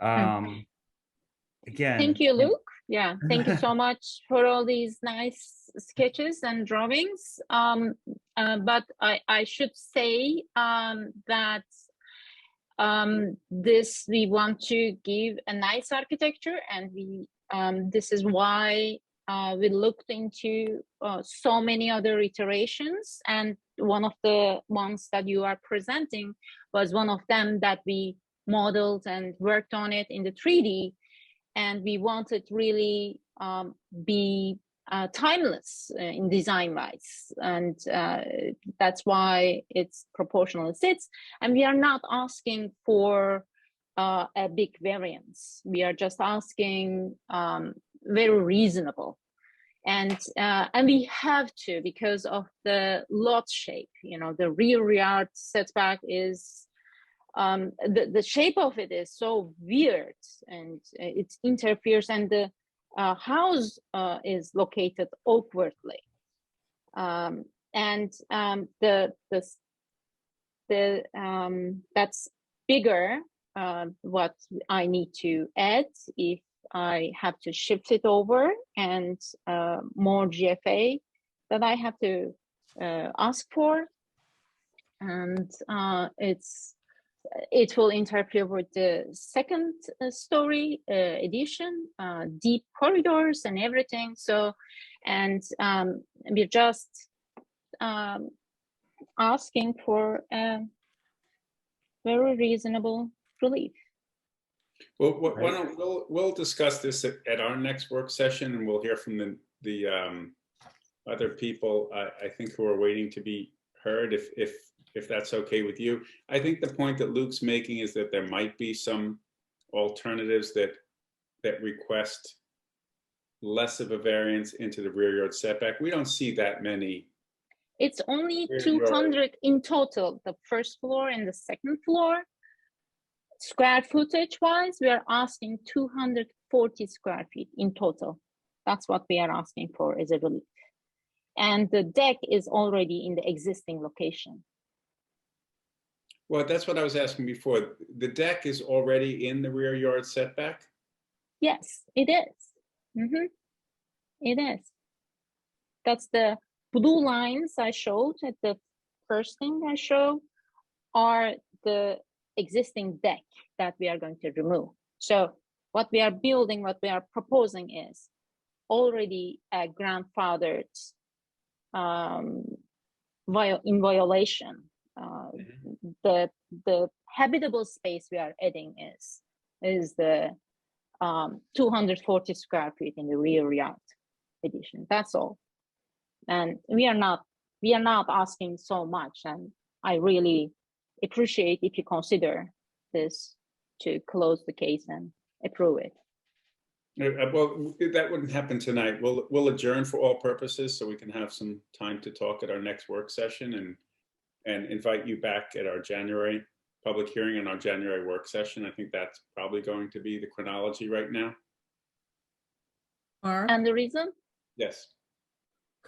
I'd like to see what where the neighboring houses are on a plan. Yes. Since we're in the encroachment department with the weird shaped lot, I guess I could go, would anyone else? I can go to the building department probably, but I think that what we're talking about is the side yard, the two on the side and the one behind. I think some of the neighbors may be here as well. Well, I'd like to see it on a plan. You're right. Okay. Could you provide that, Ezra? A relationship to the neighboring properties? Either via an aerial, that would be okay. Aerial, so I have to go to. Or via a tax map, but some illustration of. I think she can get a tax map in the building department, right? I don't have that. I don't have that in that submission. I submitted what is asked for on the list. We are asking you to provide us with more information. Okay, so for the next meeting, you mean? I can do that.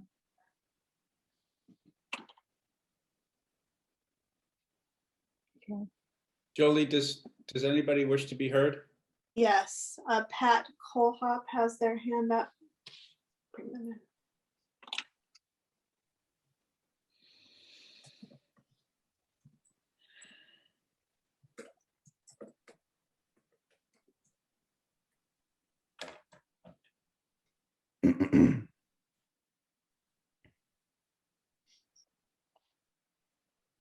Pat Colhop, you're in. If you could turn on your camera and your microphone.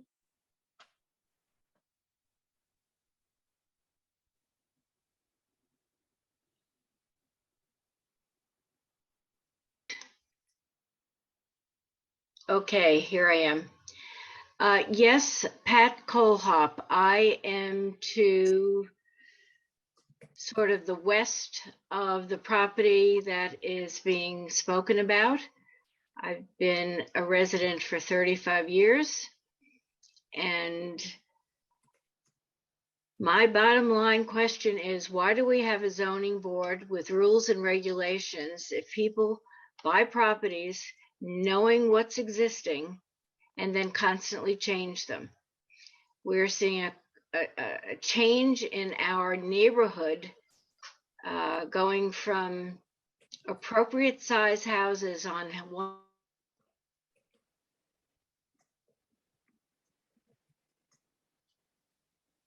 and this builder who bought this property obviously knew ahead of time what he had to deal with.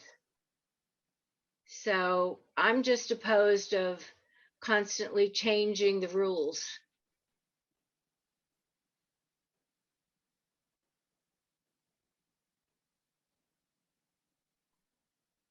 Luke, you're muted. Cole sorry, Ms. Colehop, are you 84 Harvest? Yes, I am. Okay. And I have like a flag lot Mhm. that goes back. And right now from my front,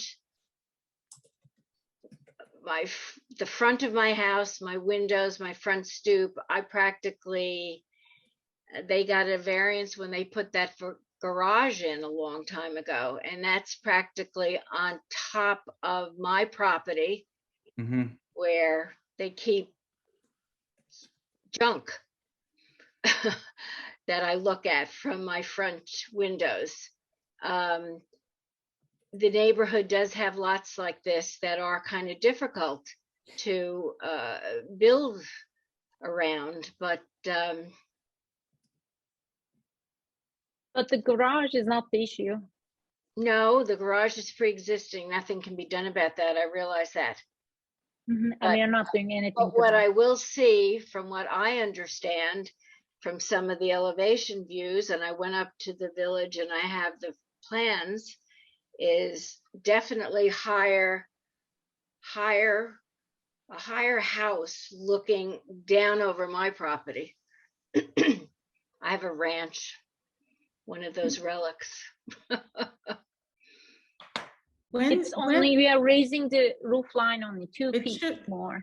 We should have one person at a time in this meeting. So, yeah, as we usually, I mean, our procedure really is that you should, gotta go. at this point, maybe step out from the meeting, and Okay. we're going to, at the I end wanted of- to, Mark, there was the mention of that the garage was added.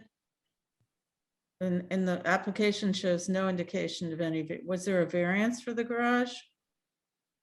That's I what- understand there was. Okay, well, Yeah, so Well- question 8 is left blank on the application, and that should be filled in one way or another.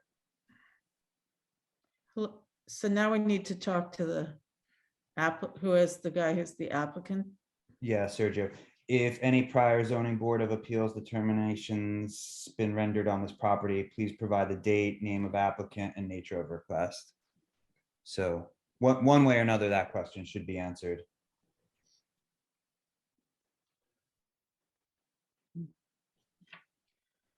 It seems to me that on every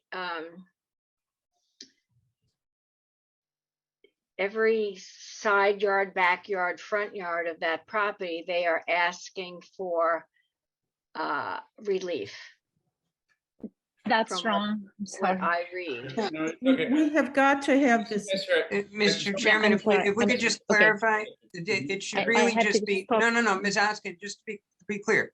When you're presenting to the board, so that avoids people going back and forth. So if you'd be so kind, just remain quiet and allow the board to communicate now with Ms. Colehop.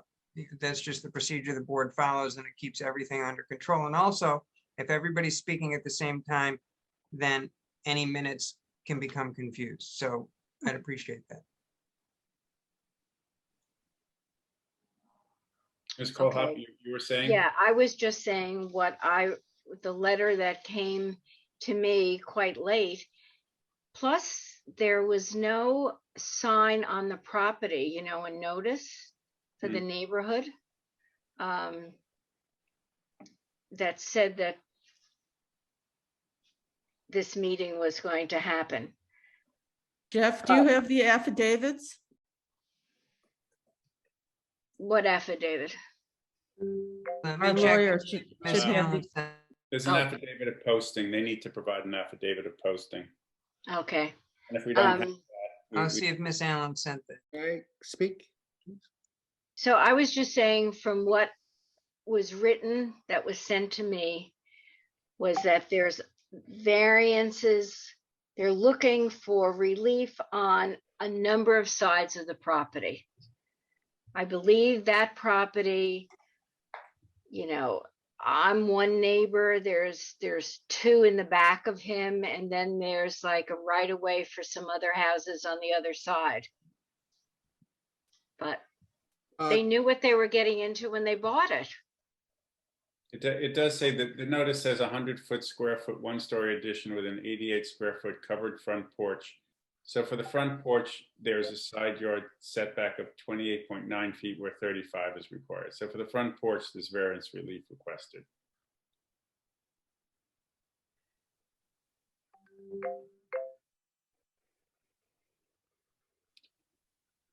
Sergio, do you know about the affidavit of posting? Do you have that? Yes, sir. I did it myself. First of all, the day I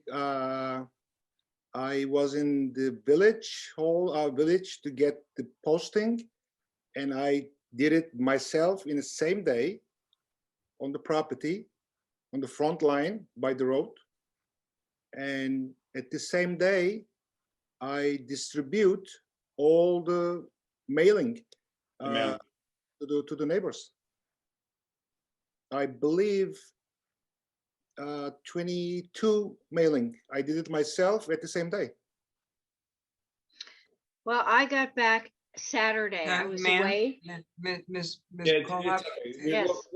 We'll verify the affidavit of Okay, post. there's nothing out there since Saturday when I looked. We'll verify that. We're going to adjourn it for all purposes, no matter what. Okay.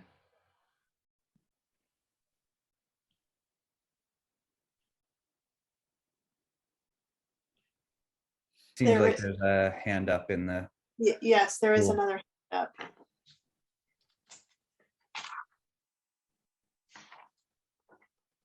Vincent coming in.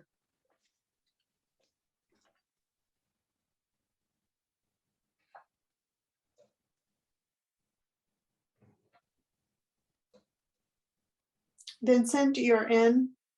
You need to unmute and turn on your camera, please.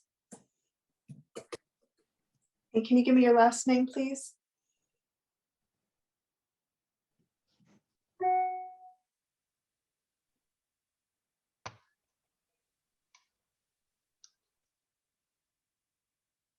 You're in.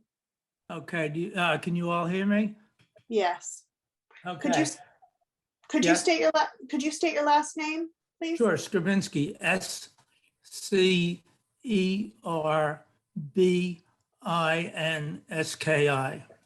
Okay, thank you. Oh, you're quite welcome. Just, thanks very much for letting us, address the board. I live at 76 Foxhole Lane, which is around the corner. And our little community is called Broadlawn, sometimes is referred to as Broadlawns. And as Mrs. Kohlhoff was saying, it's basically 1/2 acre lots with conforming homes. And what the applicant is doing is asking for some variances. And I can understand why the applicant is asking for variances. However, I hope that the applicant would understand our side of the story. If the applicant wanted a house this size with the various extensions or whatever the applicant is putting on, why not go to an R40 zone where it would probably be allowed? Why should the applicant be trying to build a house that would be totally conforming in an R40 zone, or in a lot, if the lot was shaped a little differently, it might be conforming? Why not get a conforming lot to build the house that you want? Why is the applicant is asking for relief, and that what that relief is doing is putting a burden on the neighborhood? And as I heard in one of the earlier sessions, somebody was saying, gee, well, what this does is sets a precedent. So, if this relief is given, what's going to happen in our neighborhood, the next applicant is going to come along and say, oh, here's the precedent at 84 Harvest Lane. So let's, please give us what we're asking for. And, my sentiments go very much along with Pat Kohlhoff's. We're all for the code. That's why the code's there. Let's enforce the code. And I would appreciate it if the zoning board would take it on themselves to enforce the code. I liked what Mr. Ferrin was saying, you know, there's alternatives, and why not explore the alternatives? You know, that are code conforming. Mr. Ferrin said that with some of the alternatives that he was suggesting, a variance may not be needed. Why not do that? You know, the applicant seems to be opposed to that suggestion. You know, I just don't understand. I understand it, but why not adhere to the code? And that's pretty much what I have to say. And I just want to say thanks very much. No, thank you. Thank you for your comments. You're quite welcome. Can I answer now? Is it No, possible? no, I mean, that's not really the process. Well, I mean, you'll definitely have a time, you know, to speak at our next work session and our next public hearing. Jolie, is there anybody else from the public who wishes to be heard? If anyone else would like to be heard on this application, please raise your hand. No, it doesn't look like any hands are going up. Okay, do any other board members have any comments or questions, or should we adjourn this for all purposes? I would just like to see I've dealt with some other properties on Harvest Lane where it's so irregular. You know, I would like to see the placement of the neighbors, especially since the comments of the neighbors indicate it's more complicated than even I thought it was. And I don't want to really trespass my way through that. I'd like to see it on a plan. They can get that at the building department. And I'd also like to ask that if someone is finished speaking, they just be taken out of the meeting. There's no toing and froing. I find that it makes it really unpleasant too. Joyce, do you have any questions or comments? No, I think I'm good. Okay, and Luke? I'm good, thank you. Good for now? Okay, so I'll make a motion to adjourn for all purposes. Case number 3124, 80 Harvest Lane. Second. And all in favor? Aye. Great. Great. Okay, I think that brings us to the end of our last public hearing of the year. So I wish everybody happy holidays and a happy new year. Same to you. Same to everyone on board. Good night, everyone. Good night. Thank you. And to Jolie. Joyce. Thank you. Thank you, Jolie. Yeah. And to Jolie. Happy holidays. Oh, Jolie. and Mr. Chairman, and just to, and for the record, so 51 Pond Lane was being adjourned over as well, just so that the record's clear. Yes, for Pending the record, we're going to adjourn 51 Pond Lane pending secret determinations. And if there's just a motion for that, so that we're. Okay, so Motion to adjourn. I'll make a Go motion to ahead. adjourn 51 Pond Lane until we receive a secret determination. Can I have a second for that? Second. Second. And all in favor? Aye. Aye. Aye. Aye. Thank you, Jeffrey. Thank you. And I don't know that there was, I don't believe there's any other business before the board, and I'm just wondering if there are any other hands up that we've left standing. There's no one left there's one person left in the pool, but they've spoken, so. Okay, thank you. Thank you very much. Have a great night.